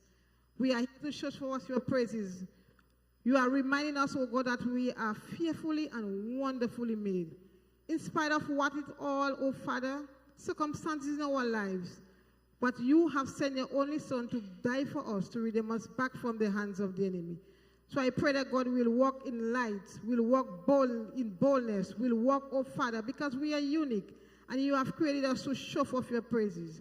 We are so thankful, Lord, that you have handpicked us, and as we go out to spread the good news of salvation, give us the boldness and the strength and the courage, but most of all, give us your word and the Holy Spirit to go before us. Thank you for hearing. Thank you for answering, because we ask it all, oh Father, with thanksgiving. Most of all, bless the children as they do the memory verses, as they hide the word in their heart. When the enemy comes with the tricks and tactics, they can say, it is written. Bless us, oh Father, we pray. And as we go in the other phase of our service, help us to remain reverent, and help us to know we are serving an awesome God and a wonderful God who deserves our praise and our worship. Thank you. In Jesus' name we pray. Amen. Sabbath school is now adjourned until next week, same time, same place, different superintendent. Thank you.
A young student came to study math, science, and history, never dreaming she would learn something that would save her life. I think Adventist education is a big mission field in Africa in general. There are more non-Adventist than Adventist students, even in this school. Only about 5% of the students at this Adventist secondary school come from an Adventist background. This provides a huge mission opportunity to share the love of Jesus in Cameroon's capital city of Yaoundé. You cannot be idle.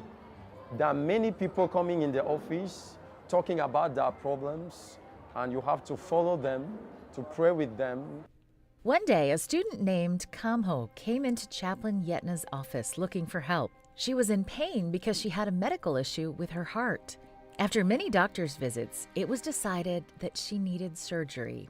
She didn't come from a Christian home, but Chaplain Yetna taught her about prayer. I told her that prayer is a dialogue between her and God, her heavenly Father.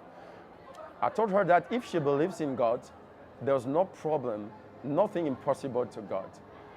And I even challenged her to start praying every morning and every night for that particular problem.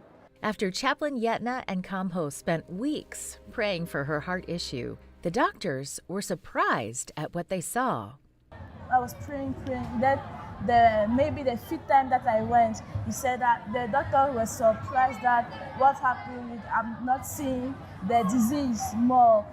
And the doctor called the parents in the office, in the laboratory, to ask them what they gave her.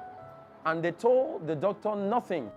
The heart issue had vanished, and the only medicine given was prayer. Now he has made me to learn that God is the first thing that we should think in life. It's all. So now that he has told me this, I've started praying with him every day. The Adventist Church in Cameroon is concentrated in the southern part of the country. Church leaders want to impact lives like Kamho's in the northern region of the country as well. Currently, there are no Adventist schools in that area, making it a tremendous mission opportunity. It is very important to build a school in the northern region where there are many non-Adventists and even many non-Christians. It is very important, firstly, for the mission, because as you know, we have to reach the regions that may not have heard about Christ. There is already a plot of land dedicated to the new school building. They have blueprints and a vision of what the school will look like once finished. This 13th Sabbath offering will go to help the church in Cameroon build their first school in the northern region. Please pray for this project, which will provide an opportunity to spread the gospel to unreached people. Thank you for your support of the 13th Sabbath offering.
Huh? What is it?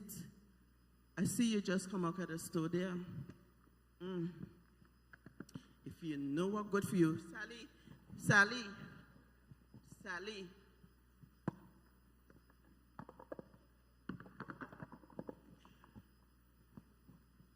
What is the matter? You they call me like Sally, what is the matter? where the money you owe me, oh? First of all, when I want to give you the money, I will give you the money. Hey.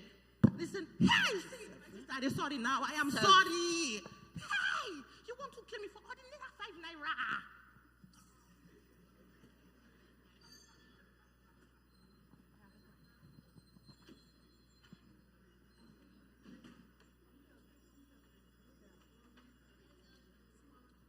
Let's go. Come, we gotta hurry up. Come. Ooh, it's been a long day, okay? Let's go. Thank you. Make sure y'all hold, brothers and sisters, hold your bigger hands. Okay? Thank you. I want no bickering, no fighting. Hello? You hear what I say? No bickering. You get your sweeties later. Okay? Let's go. We need to go home quick. Oh, it's almost time to go. You need to cook. You need to finish wash your clothes. You need to finish hang your clothes and fold your clothes. Make sure you have your little brothers and sisters with you as well. All right? Come, let's go. Taking too long, man. Oh, guys. Oh, my goodness. The audacity of you being in my yard. You see what you left me here with? Hi, where you were when I needed you. Hi, beautiful. Hi, kids. Come, let's go. Come. We ain't got no time. Daddy ain't got no time for us now. He ain't had no time for us last year. Come, let's go. Put some pepper in your step, man. Beautiful. Come. Can I have time for you, please? No. Not Just yet. give me a moment. Last year. That was last Beautiful, year. Come, please. not now. Goodbye. Beautiful. Come, you're walking too slow. Let's go.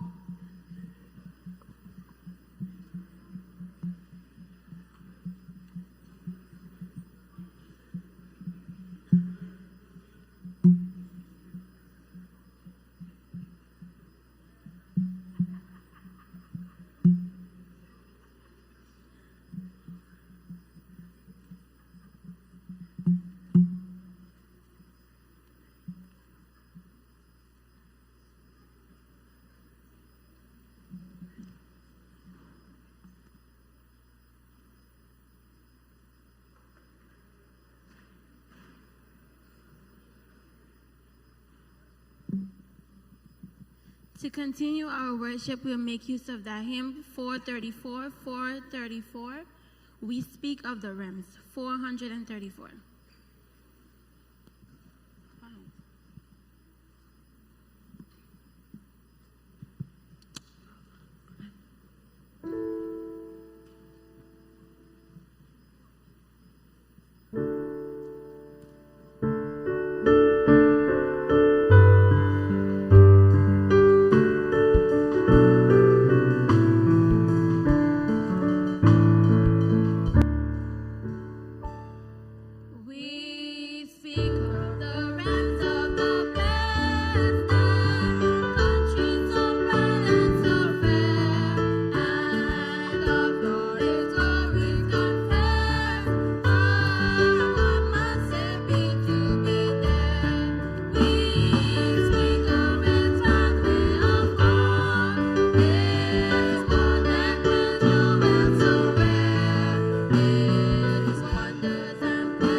Lord, I come to you.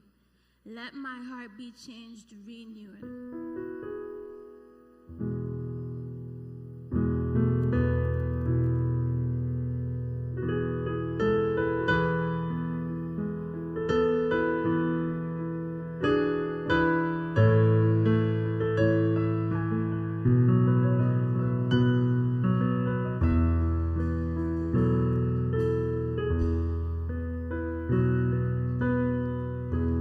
Lord, I come to you.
Has God been good to you this year?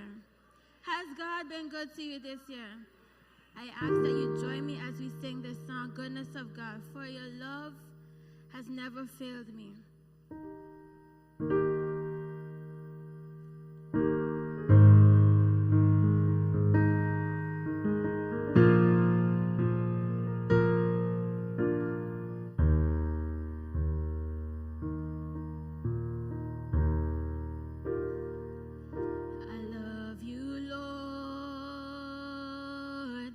For your mercy never fails me, and all my days I've been held in your hands. From the moment that I wake up until I lay my head, oh, I will sing of the goodness of God.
Amen. Thank God for these two young choristers. Give God praise for them. When we come into the house of the Lord is to praise Him, amen, and worship Him. We had a year almost done, but thank be to God we are alive and well. So we're going to praise God this morning, amen.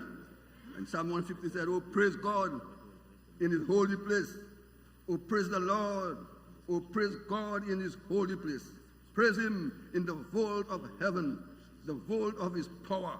Praise Him for His mighty works. Praise Him for His immeasurable greatness.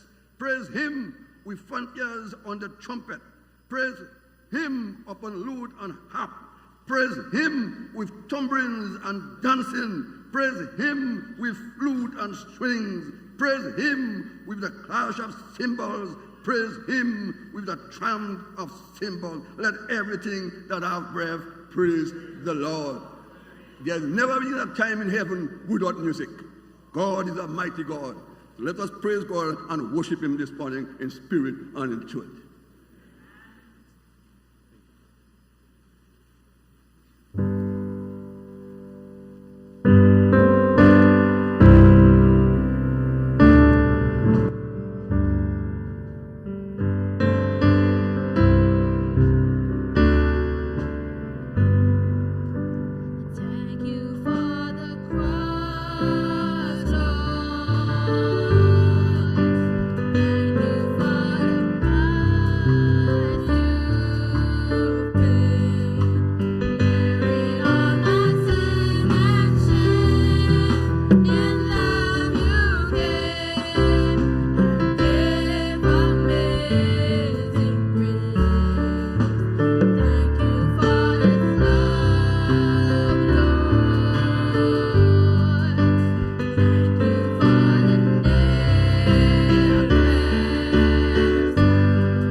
Eternal God, our Heavenly Father, indeed your Son is worthy of our praise and our adoration. We thank you this morning that the sun is out in all its beauty and all its glory. And as we worship you today, O Father, accept our humble praise and adoration, we pray. In Jesus' name, amen.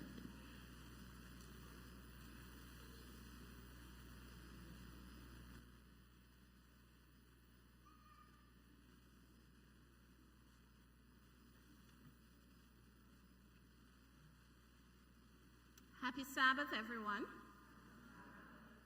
The privilege is given to me on the last Sabbath of 2023 to welcome everyone into God's house. Don't you feel good to be alive today? Amen. We want to thank God for taking us safely through a year that has been tough and a year that has been rough. So as you sit at his feet, I invite you to lay all your cares, all your troubles, all your worries at his feet and praise him. I pray that he would bless you with everything that your hearts desire. Not only our members are here, but there are many visiting friends in here today. Visiting friends, please wave your hands so our members can see who you are. What does the church say? Amen. We thank God for bringing you here. As you sit at his feet, may you be blessed. And as you hear words of comfort and words of cheer, may you remember this day, this Sabbath, that you sat in God's house and was blessed. To all our visiting friends online, we welcome you because you could have been anywhere. Thank you for taking time out from your busy schedule to worship with us at Ephesus. Once again, I say, welcome one, welcome all. For a hymn of continuation, we'll make use of the hymn 152, Tell Me the Story of Jesus. At the call of the instruments, we will all stand and sing lustily hymn number 152.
and turn to the book of John, and we are going to read together John chapter 1, verse 29.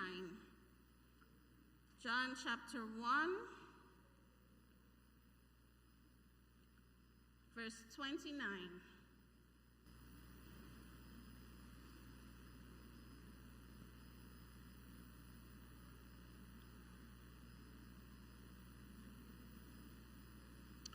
Let us read together. The next day, John seeth Jesus coming unto him, and saith, Behold, the Lamb of God, which taketh away the sin of the world. May God add his richest blessing to his holy word.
Learning to lean on Jesus, finding more power than we can ever dream, because we are learning to lean on Jesus. It is prayer time, and so I'm going to invite you as much as possible to go on bended knees as we approach the throne of God together.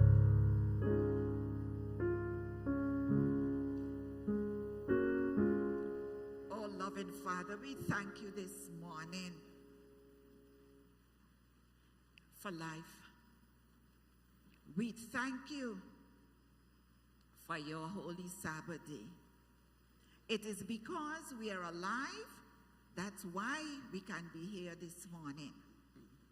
We are here to worship you, for you alone are worthy of our worship. And you are the one that has blessed us with life that we can be here this morning. So who else can we worship? Who else can we adore? Who else can we give our glory and honor? Only to you, for only you deserve our worship. We thank you this morning. The song tells us, tell me the story of Jesus. Write on our hearts every word.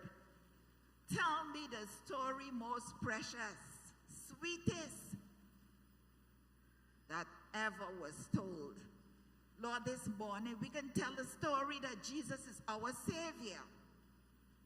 We can tell the story that he died for our sins. And so this morning he's still on the mercy seat, and we can ask him to forgive us and cleanse us from all unrighteousness. We can tell that story this morning. We can tell the story how Jesus has placed food on our table during the week. We can tell the story how we went to the doctor not knowing what to expect. But when we got the results, we said, praise the Lord. We can tell the story that we have a job, we have work, we have an income. The Lord has blessed us with health and strength, and because of that, we can be faithful in returning a tithe and offering this morning. We can tell the story, what a gift to be alive, not only on this Sabbath day, but to be alive on the last Sabbath day of the year. We do not know what tomorrow holds, but we know who holds tomorrow. And we have nothing to fear unless we fear. We forget how God has led us in the past. We say thank you, Lord. Thank you for your rich blessings. We might even become complacent and take coming to church on a Sabbath morning for granted.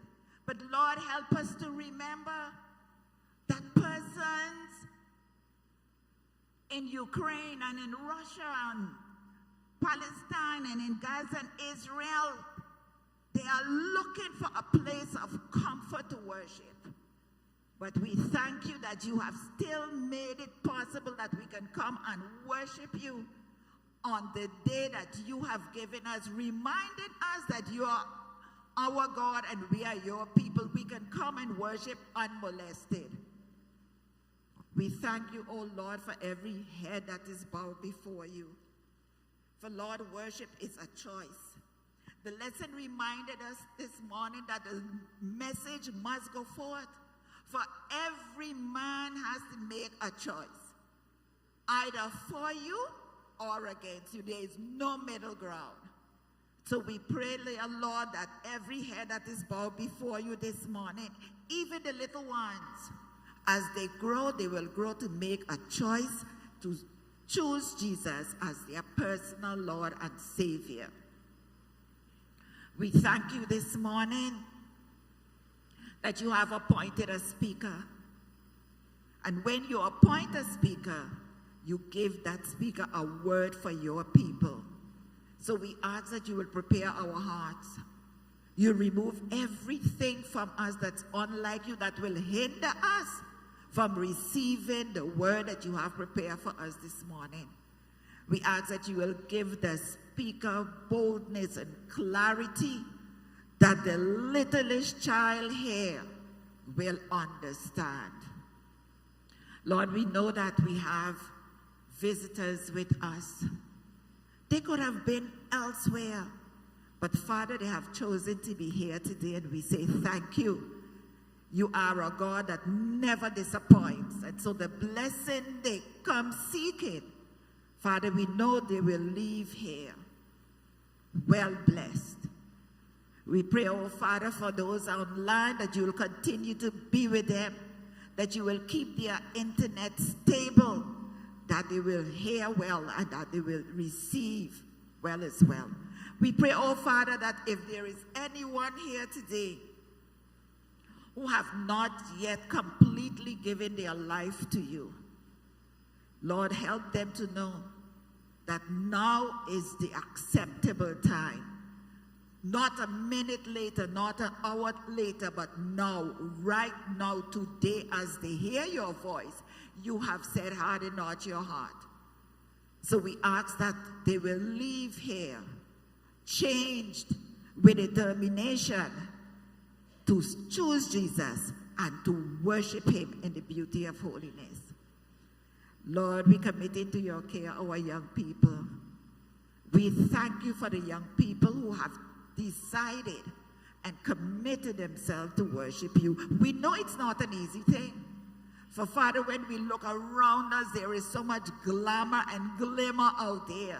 So many things to entice them. But Lord, they are here. And we say thank you. We ask that you may bless them and that their decision will be made and sealed for eternity. This morning we remember our senior citizens. Lord, when you're a senior, there are times when your knees ache, your hands, all your bones, your joint, all over aches. But Father, if they are here, it's because you have blessed them with enough strength to come and worship you, and we say thank you. We pray, oh Lord, that whatever other decision one will make today, the only decision that will be made will be one to choose Jesus and to never let go. So Lord, bless again your waiting congregation. Prepare our hearts and help us as we leave here today. We will not leave the way we have come, but we will leave with a desire to live closer lives with you. So thank you, oh Father, for hearing. Thank you for answering, for we ask it in the wonderful name of Jesus Christ, your Son. Amen.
God is good, and all the time, truly I can say that we serve a mighty God. I can tell you, there are those of us who lost loved ones in 2023 thus far.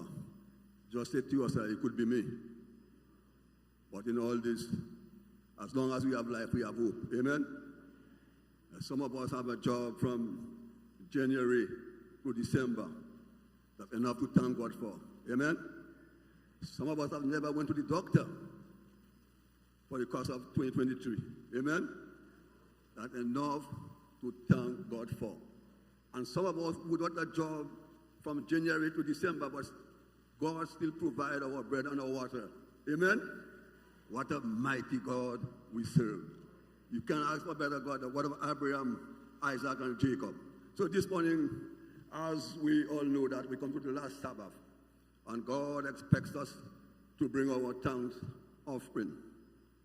Our offering, thanks offering, our tithes, and also our gift. I mean, if someone is stingy to God, he'll not be stingy to no one else. Because the monies belong to God. Amen? Amen? And our breath that we have belongs to God. And God is the one that provides the guidance, the protection on the road so that we could go labor and bring us back home safely. Them young man with a bike on the road with the tire up, it's very disturbing. But in all this, God has protected us. What a mighty God we serve. So bow your head with me as I pray. Father God, we realize, oh God, that nothing we have belongs to us. Not even the breath that we have, it's yours. Our monies, whatever you have blessed us with, is yours. And Heavenly Father, oh God, as we continue to serve you, we will not put nothing before you, because we know, oh God, that you are mighty God, and whatever we ask, as we bless others, you continue to bless us. And as we, oh God, bring our tithes, our gifts, our thanksgiving gifts, whatever we bring today, I pray, Heavenly Father, oh God, that you will not only bless us, but bless our children, our generation to come. We thank you, O Lord, for everything you have done. And continue to enforce, we pray, and we claim victory in Jesus' name. Amen and amen.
whenever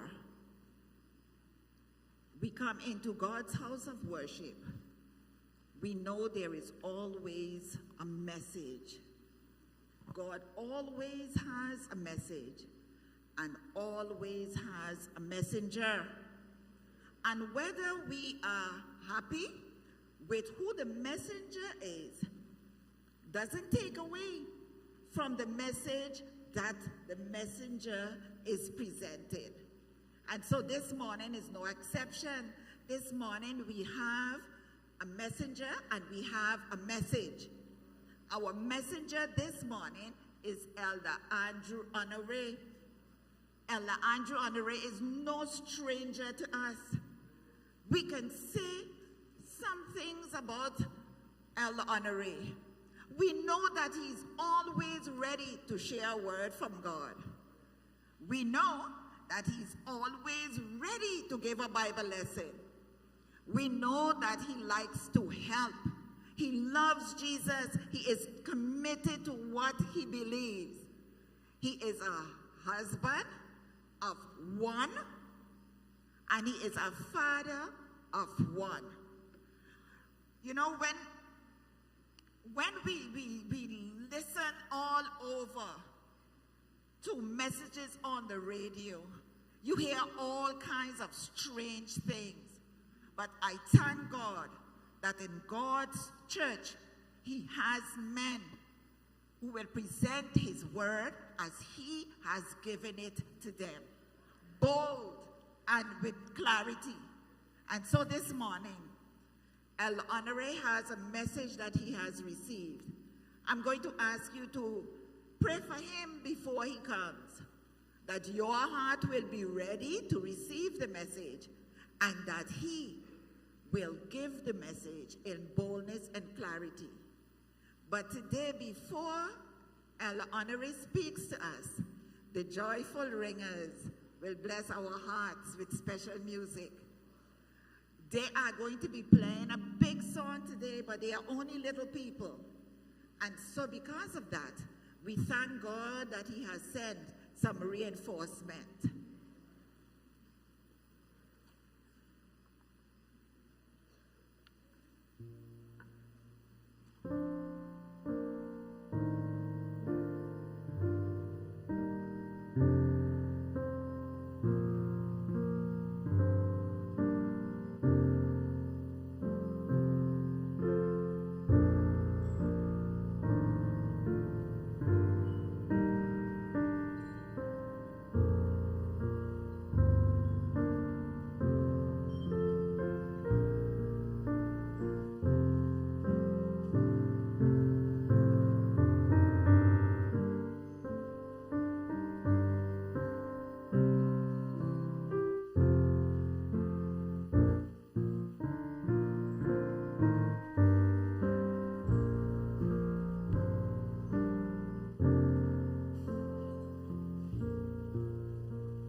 The song that the ringers will be ringing for us this morning is a song entitled, He Is Here.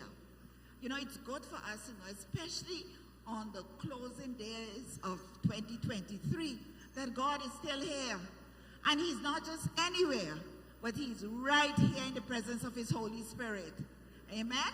And so the ringers are reminding us that God is here.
To God be the glory.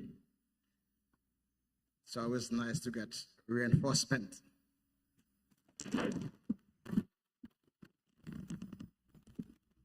Yes, this morning you hear from the first elder how much we need to encourage our young people. Because young people, normally they say that they are the future of the church. But if they doesn't begin now, how would they be the future? So they need to start now. I just want to thank our ringers for ringing to us, and Elder Lake for her words of introduction. When you look at the clock, what do you see? When you look at the clock, what do you see? Time to eat, right? Time to eat. My friend always tells me he doesn't eat when he doesn't eat at 12. You eat when you're hungry. But we are happy to be here. The last Sabbath is always an interesting Sabbath. Are you happy for the last Sabbath? I was telling my class this morning, since I've accepted the message, first time that so many Seventh Adventists has died in one given year. First time I've attended so many funerals in 1 year. How it will be in 2024, we doesn't know. But we're happy to be here the last Sabbath to give God thanks and to give God praise. Message this morning is entitled, Tell Me the Story of Jesus. It's a wonderful story. I say it's a wonderful story. Because if you take out Jesus from the equation, there is no story. Jesus fits in everything about life. So I want to bow your heads as we pray. Heavenly Father, here I am about to speak to your people. You have already spoken to me. Speak through me now. And give your children listening ear. And let it not be my words, but your words. And those that reject the word, it will not be rejecting my word. It will be rejecting your word. But those who accept the word will not be accepting my word, but accepting your word. So hide me, O Father, and make your word plain to your children, we pray. In Jesus' name. Amen. Okay, my reader is ready. All right. When God created mankind, his intent was that man would live forever. But we know the story that man sinned, and sin brought death. But in the book of Genesis, chapter 3 and verse 15, read where you are. Genesis chapter 3 and verse 15. What did it say, reader? Genesis chapter 3 and verse 15.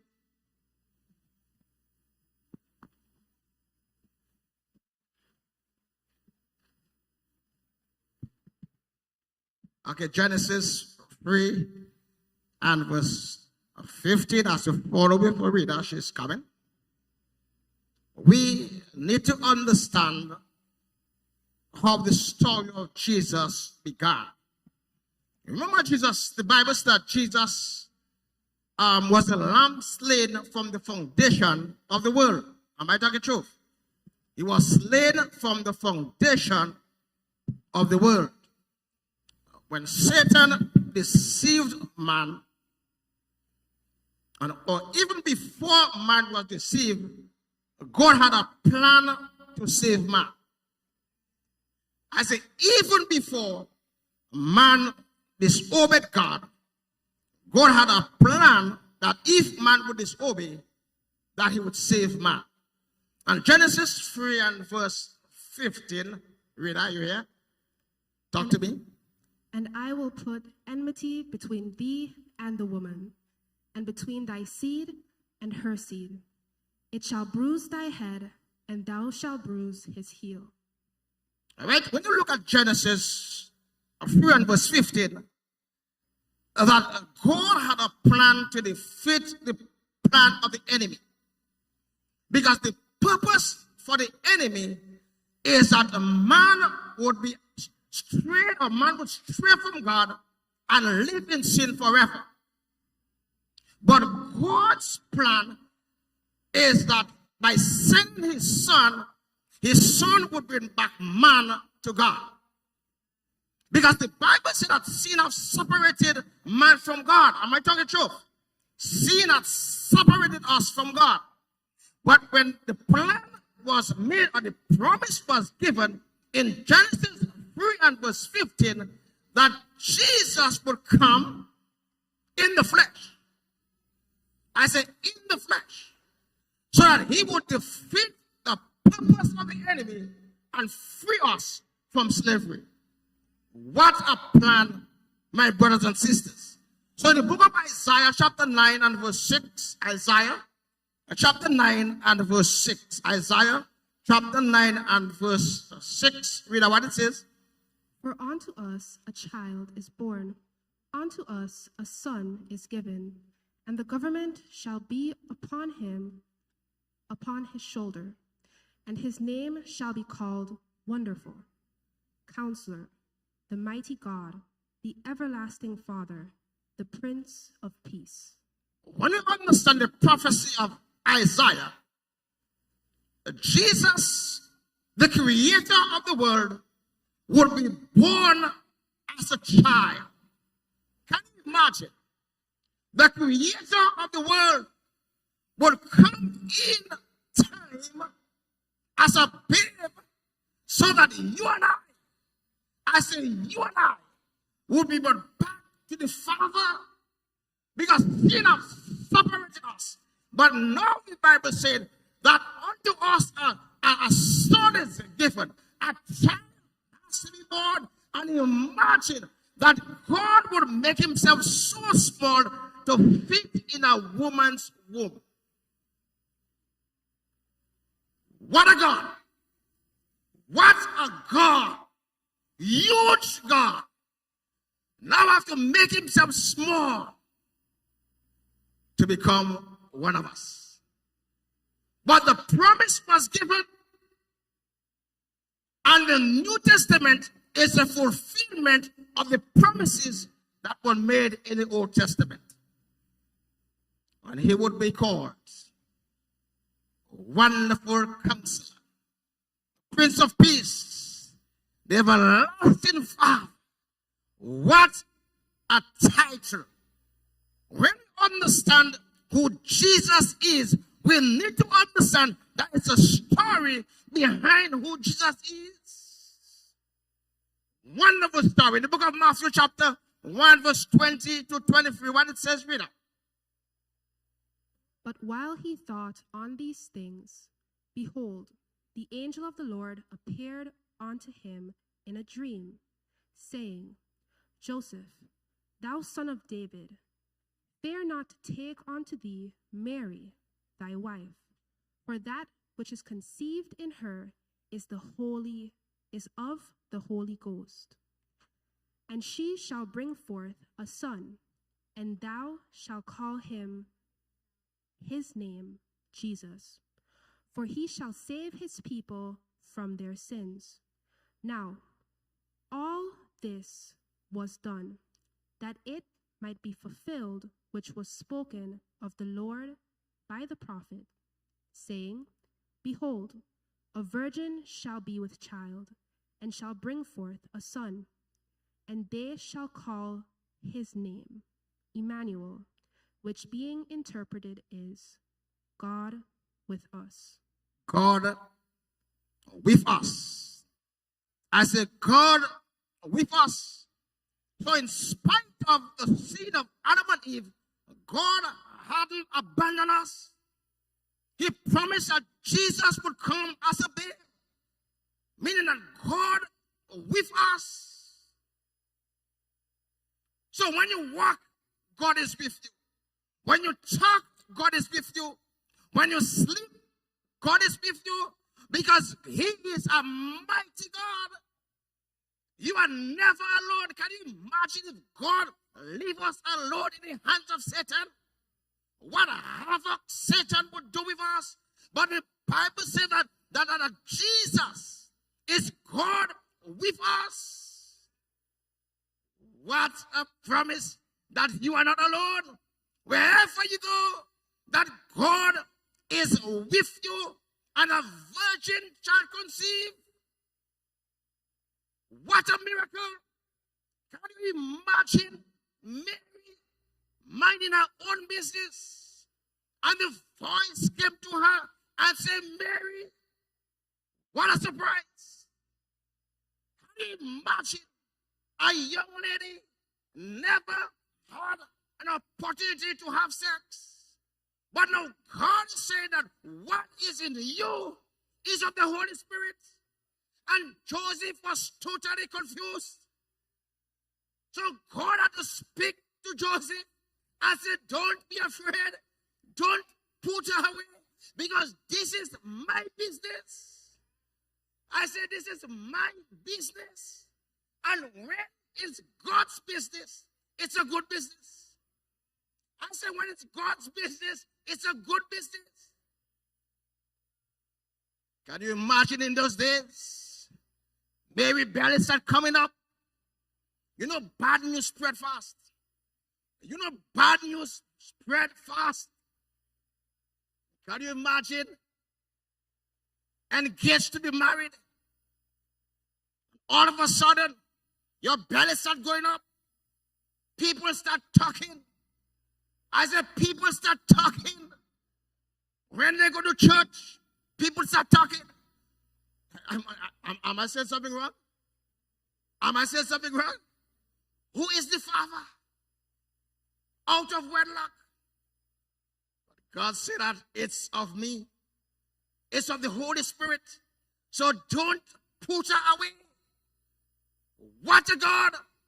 What a promise, my brothers and sisters, that Jesus would be born of a virgin. The entire world was confused.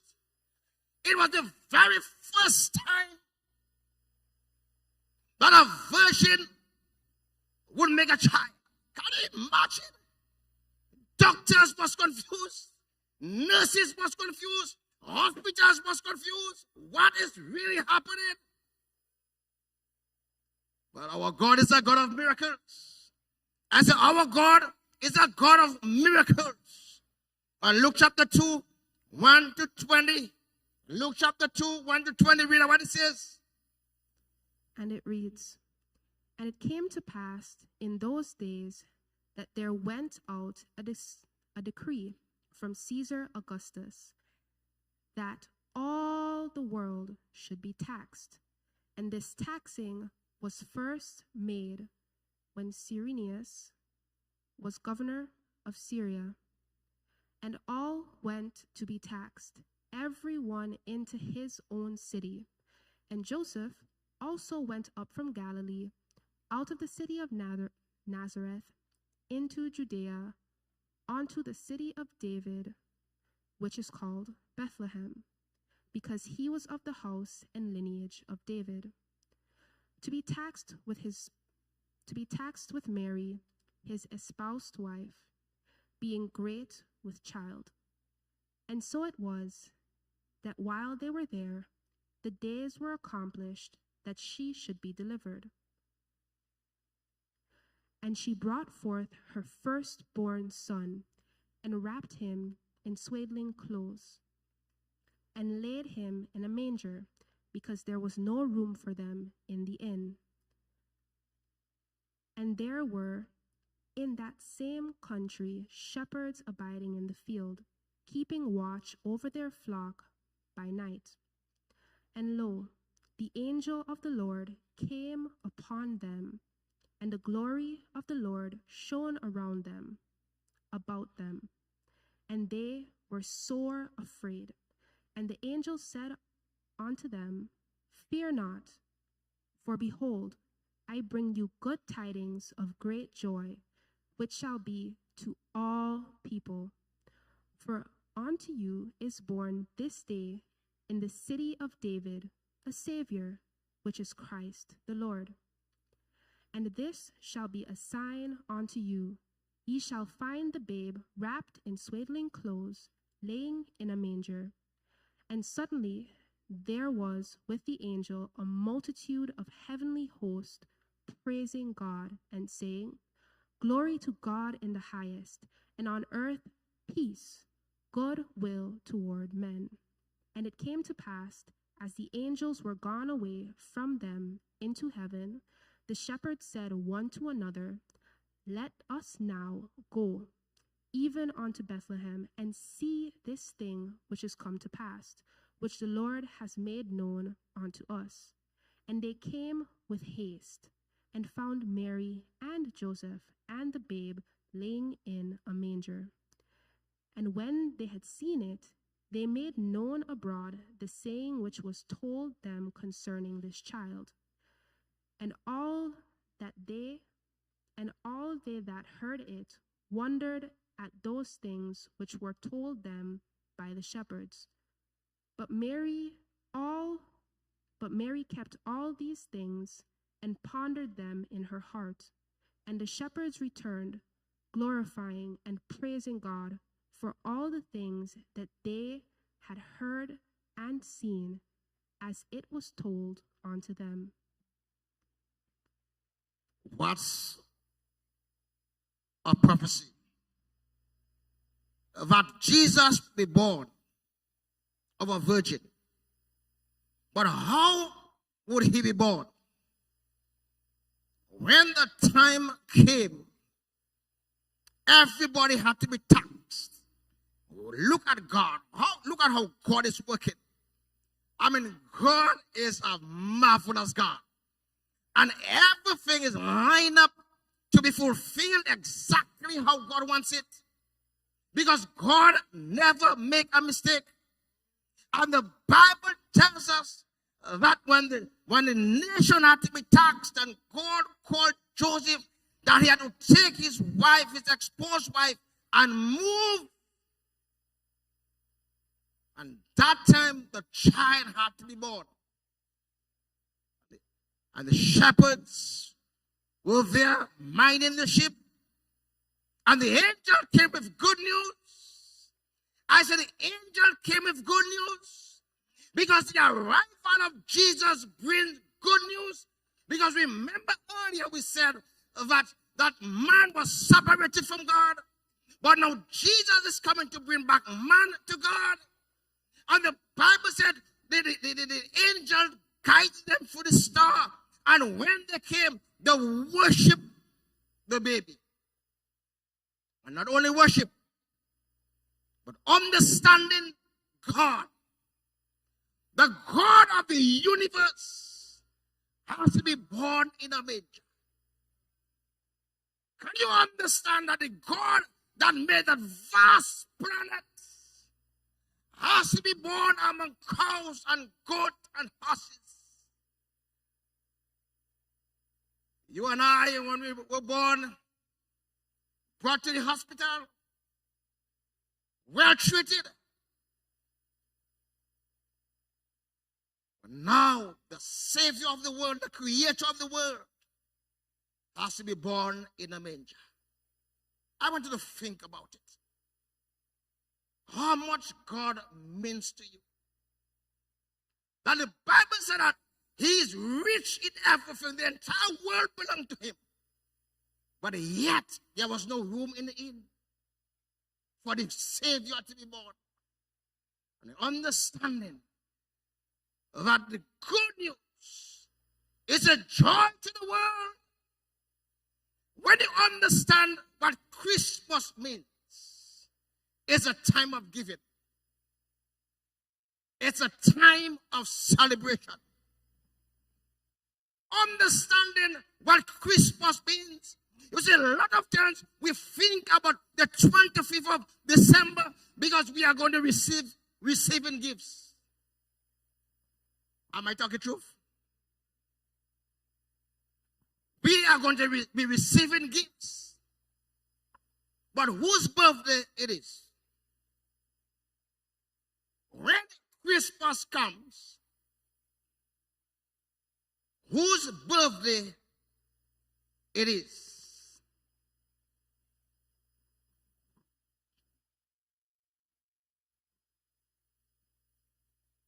Whose birthday it is? Everybody loves December. I say everybody loves December. Some people love December because of the holidays. Some people love this December because there are lots of gifts on the tree. Am I talking true? Lots of people love December.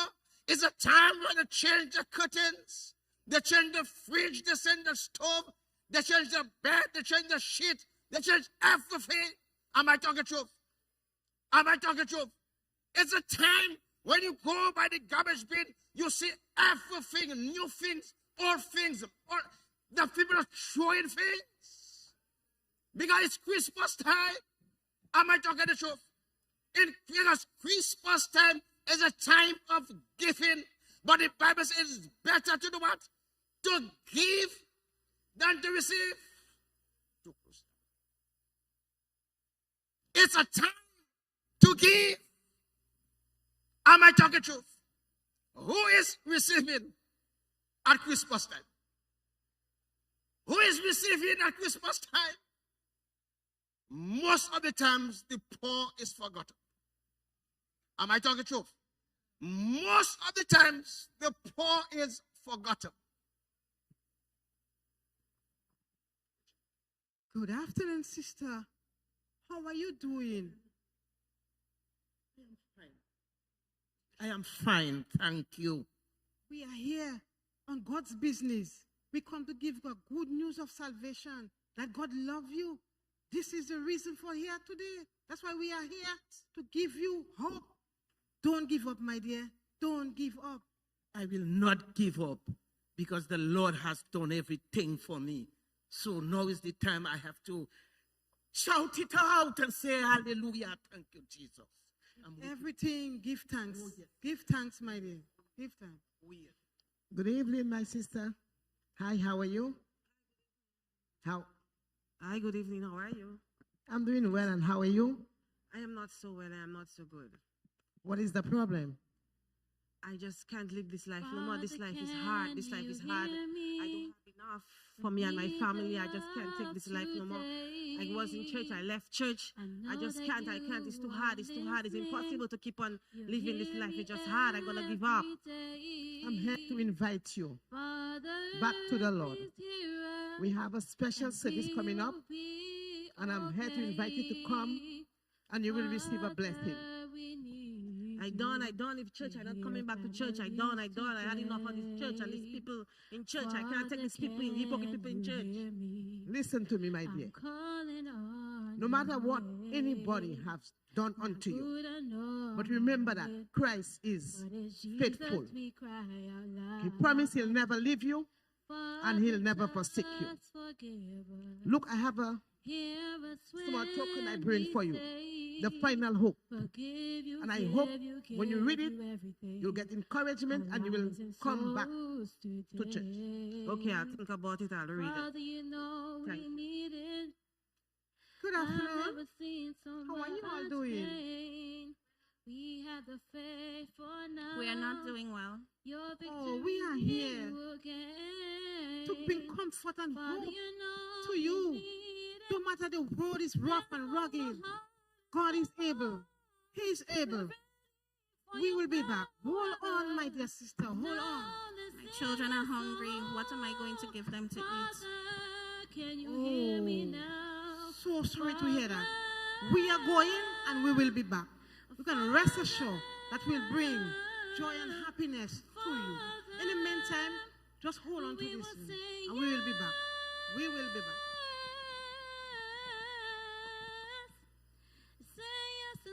The book of Luke chapter 4 and verse 18. Luke chapter 4 and verse 18. Luke 4 and verse 18. Read out what it says. And it reads, "The Spirit of the Lord is upon me, because he hath anointed me to preach the gospel to the poor. He hath sent me to heal the brokenhearted, to preach deliverance to the captives, and recovering of sight to the blind, to set at liberty them that are bruised." When Christ came, his eyes was upon the poor. His eyes was upon those that was forgotten. Am I talking truth?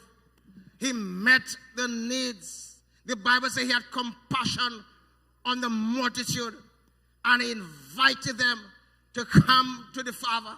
And when we understand the reason for Christmas, when you understand what Christmas really is, it's a time of celebration. It's a time to meet the poor. It's a time to visit the prison, to encourage those who have left. It's a time of giving.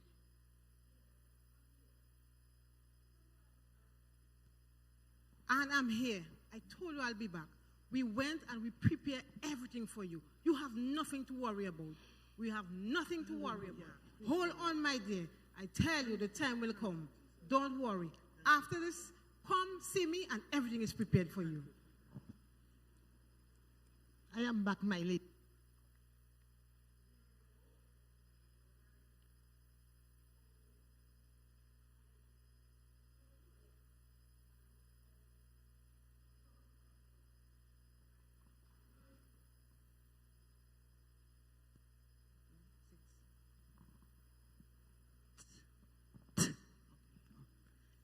We prepared some good goodies for you. Everything that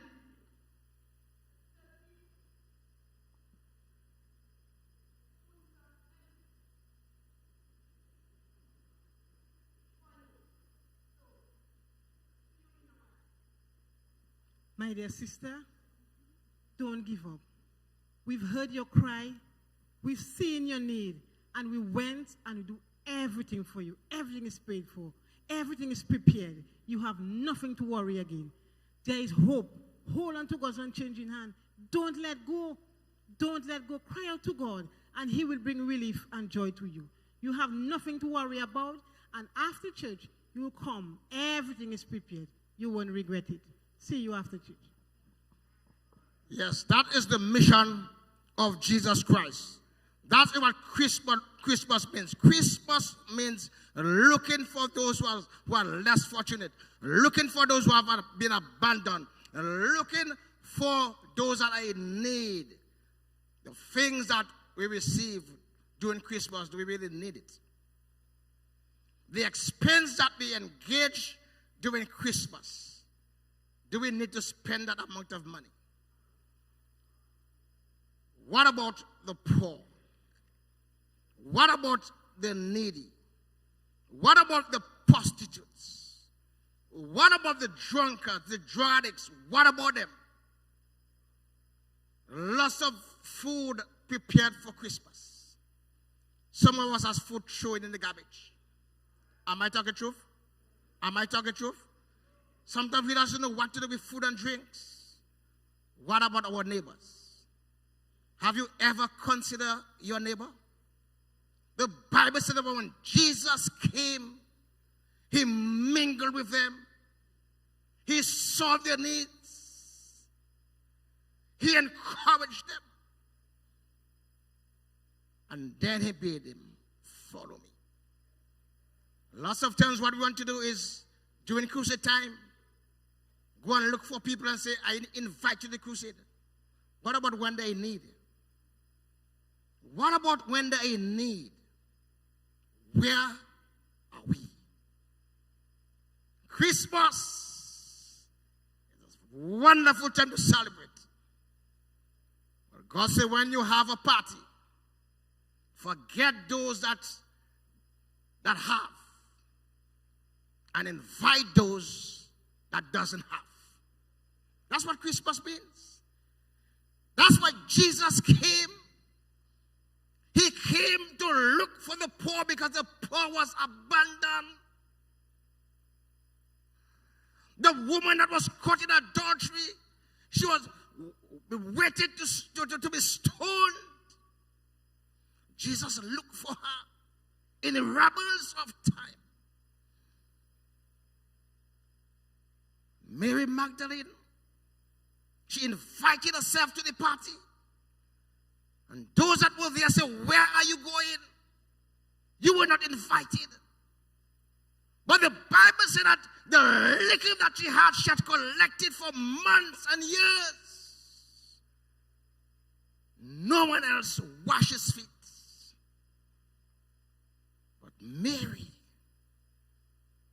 what we'll call or who would call no good, she took her alabaster box. Because she knew where she was. And she knew what God had done for her. Now she was giving back to God. How much are we willing to give back to God? The book of Matthew chapter 25. It says that when we do these things to the poor, the least of these, my brothers, you are doing it unto me. But the story did not end at Christmas. Soon after that, after Jesus' baptism, after his ministry, after that, those that he came to save, the Bible said that they were the one that gave him up to be crucified. The Bible said he died. But thank God that he died. I said, thank God that he died. Even though that his death was painful, but thank God that he died. Because if Jesus did not die and shed his blood, I would be a lost soul today. So I'm grateful for his birth, but I'm happy for his death. But he did not stop at his death. After that, he said that my work is done and I have to depart. I'm going to pray the Father that he would send you another comforter. And the Holy Spirit came. I said the Holy Spirit came and Jesus left, and the Bible said, he said, let not your heart be troubled. I go. I will come back. Are you happy that Jesus is coming back? But before he comes back, the Bible said, little children, sin not. But if you sin, you have an advocate with the Father through Jesus Christ the righteous. So Jesus is our advocate. Jesus is our lawyer in the heavenly courts. But one day, I said one day, he's going to take out that court and he's going to put his kingly court and he's going to say, it is done. He that is righteous, even righteous still, and he that is holy, he that is filthy, filthy still. Jesus will come back. I said, Jesus will come back. So the story doesn't end at Christmas. Lots of people are looking for Christmas. But Jesus is no more in a manger. I said, Jesus is no more in a manger. Jesus is no more in the tomb. Are you listening to me? The Bible said that Jesus is coming back as Lord of Lords and King of Kings. I said, Jesus is coming back as Lord of Lords and King of Kings. He's not coming back that man would persecute him. He's not coming back that man would spit on him. He's coming back, my friends, for those that have a covenant with him by righteousness. So as we face 2024, Are you prepared for Jesus to come? Coming to church and having got a covenant with Jesus is wasting time. I said earlier that this year more Christians have died than ever before. When your time will be?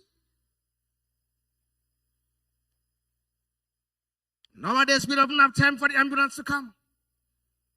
Before you feel a pain, you're on stage 4 cancer. Am I talking truth? Because they say that when you feel a pain, it's because the cancer have already spread. So much of stress in this world. Lots of people getting stroke and heart attack. Are you ready? As we get ready to close. Are you ready? Are you ready for Jesus to come? The book of Matthew announced him, my friends. The book of Matthew announced him as Emmanuel, God with us. The book of Mark announced him as the serpent. The book of Luke announced him as the Son of God. And John said that is the Son of Man. Acts say that is powerful. Romans say that he is glorified, my friends. But we go back down to the last book, Revelation says. He's coming as Lord of Lords and King of Kings. He never had a bakery, but he's the bread of life. He never had a cistern, but he's the water of life. He never had a sheep, but he's the good shepherd. He never had a net, but he catch more fish than Peter, James, and John. What is he to you today? What is he to you today? What is it to you today? Are you grateful for this 12 months that has passed? Some of us had our trials and our struggles. Satan tried to kill us so many times. Am I talking truth? Some of our relationship was on the rock. Some of our children had left home and went on their own way. Some of us has lost our jobs. It was a tough year. But God is still God. I said, God is still God. And the same God of 2023 is the same God of 2024. Can you trust him? Can you trust him, my brothers and sisters? Can you trust him? The God of the mountain is still God in the valley. He's still God when you are crying. He's still God when you are laughing. He's still God, my friends, when your bills are high or when you are able to pay your bills. He is still God. He's still God.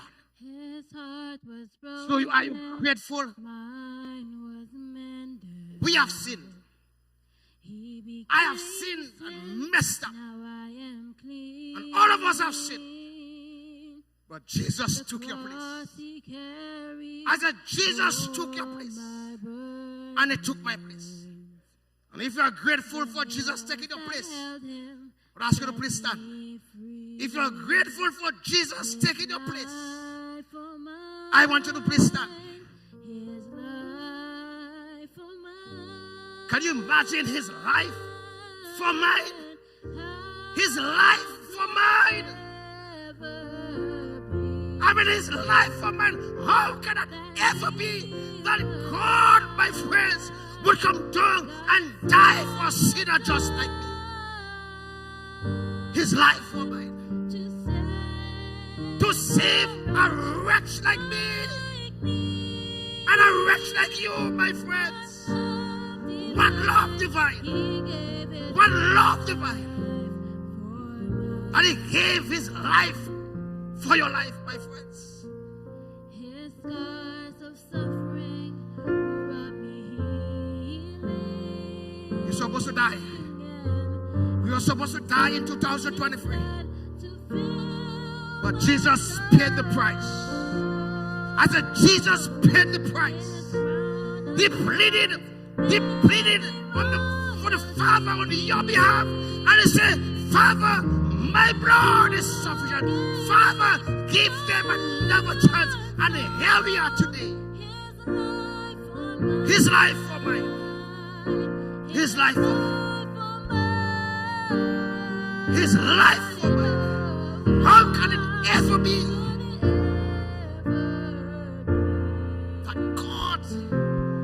that God, I said that God died to save a wretch like me and no good like me? What love divine.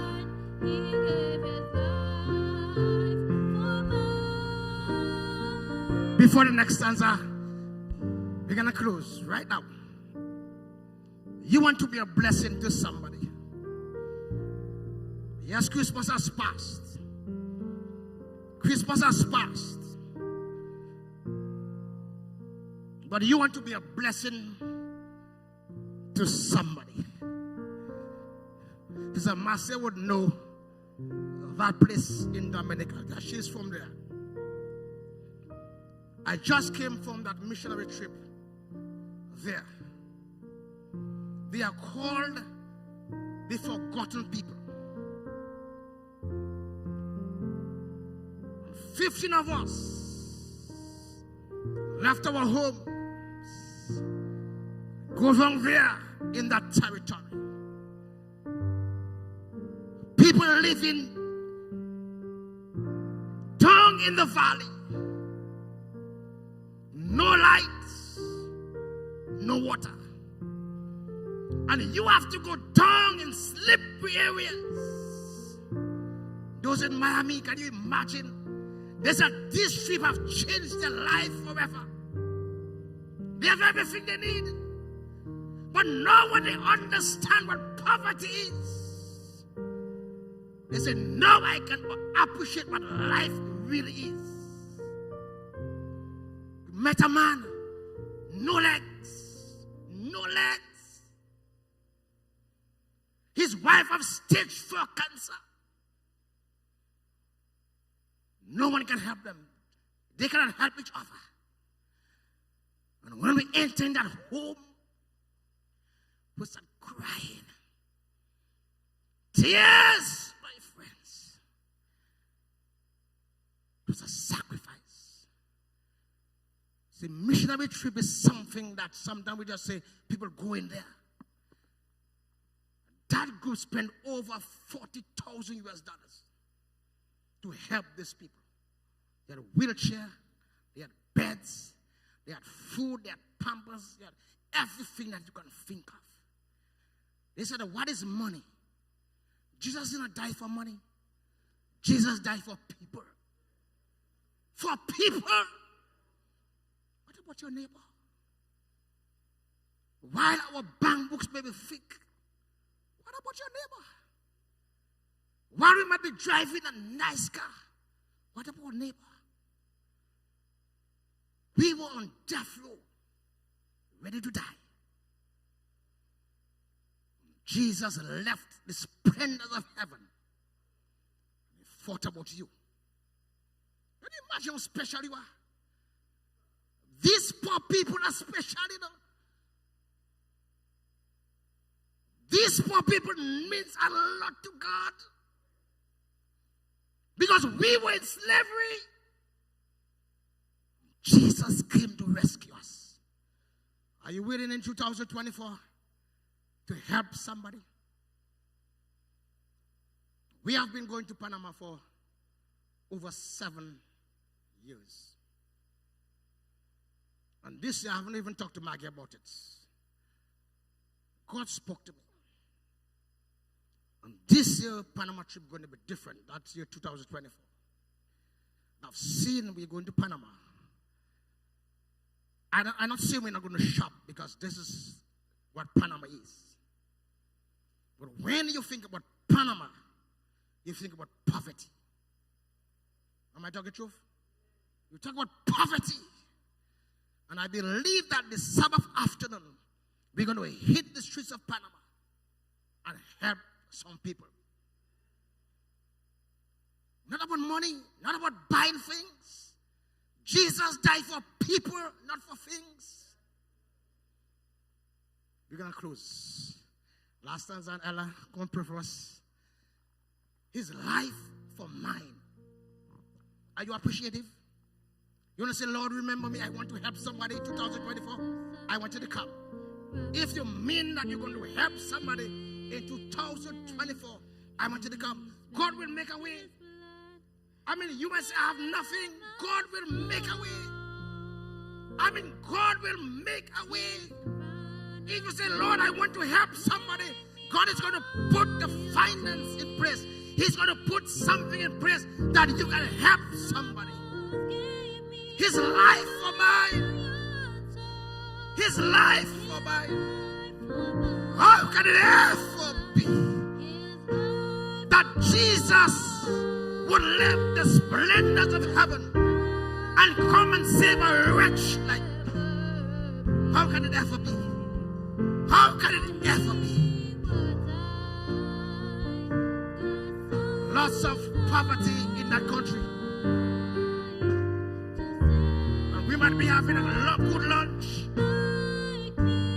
Our closet might have all the clothes that there is. What is one neighbor? How is it stand before one neighbor? He gave his life for mine. Allah, come pray for us. When you understand the story of Jesus, it's a story of love and giving. I am willing to share whatever little I have, because I know where God took me from, and I want to pledge to help somebody. Are you willing to say, Lord, I want to help somebody? Ask our Ella, pray for us. Ella? As much as possible, let us kneel.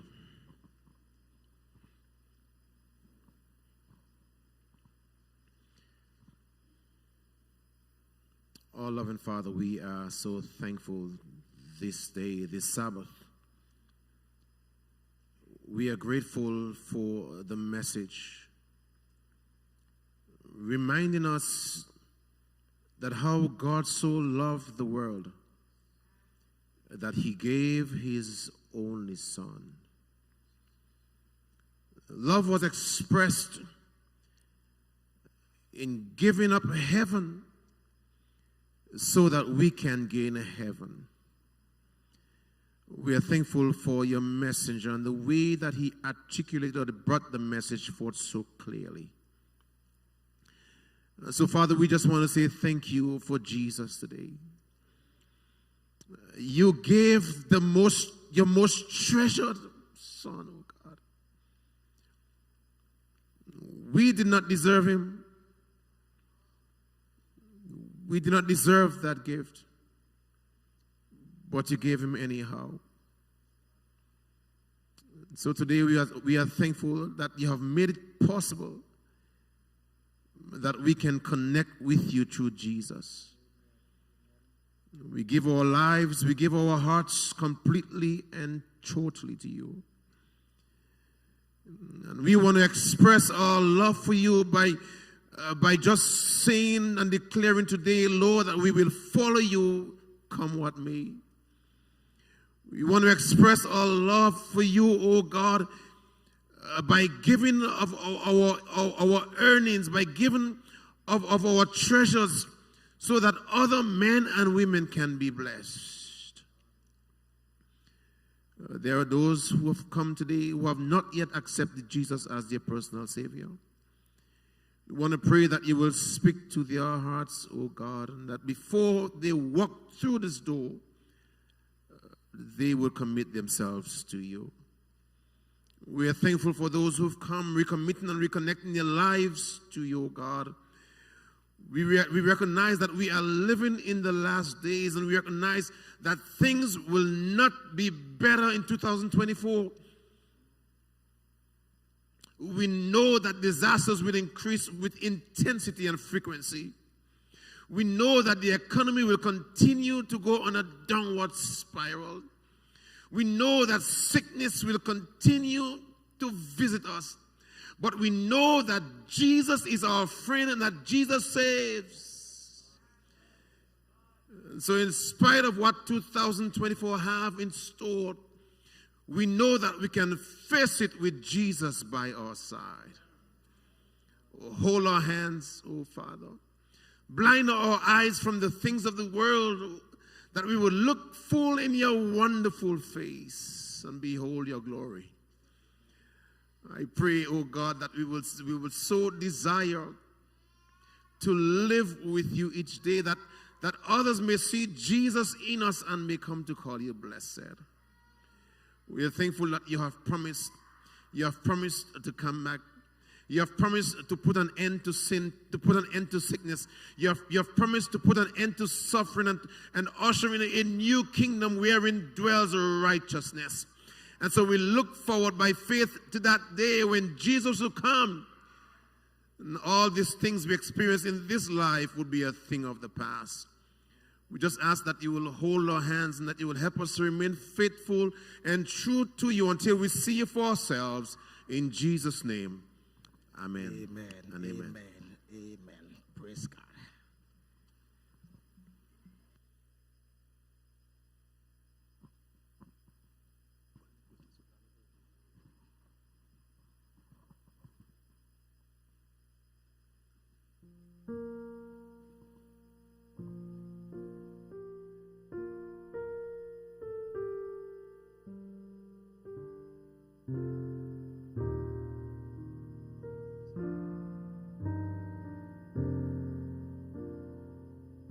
We want to thank God for his servant this morning. I'm not preaching, but I get someone asked me a question. Do I believe in Christmas? And it was a question that was really need an answer. I said, listen, what is your reason for celebrating Christmas? Tell me that Christ did born. I said, yes, Christ did born. But the date don't matter for me. And it's opened a channel where we can find a way of letting the people know that truly Christ is born, and we can witness. And I say, well, the way they celebrate it with drinking and partying and decorating, it is not so it's supposed to be, but truly our Savior did born. Amen? Amen, church? And he born and he rise again. But you open a lot of channels that we can witness to the people and open their eyes, let them know how to go doing such. So bow your head with me as I pray. Father God, we thank you, we honor you, we praise your name. We thank you for your manservant. And Heavenly Father, oh God, in this time of festive, in this season time, there are those who are truly poor. Once, oh God, most, if not all of us, most of us were celebrating such and waiting for a little gift from someone as poor people. And oh God, when we see nothing coming, we'll be in some kind of sadness. But Lord, there are those, even as we pray now, in still this condition, oh, not even the food that they can get. See other children rejoicing, and they're in a corner. I pray, oh God, that our heart will open, and in whatever way that we can touch in this time, we will do so. We thank you for hearing us. Bring us home safely and bring us back this afternoon, we pray. In Jesus' name, amen.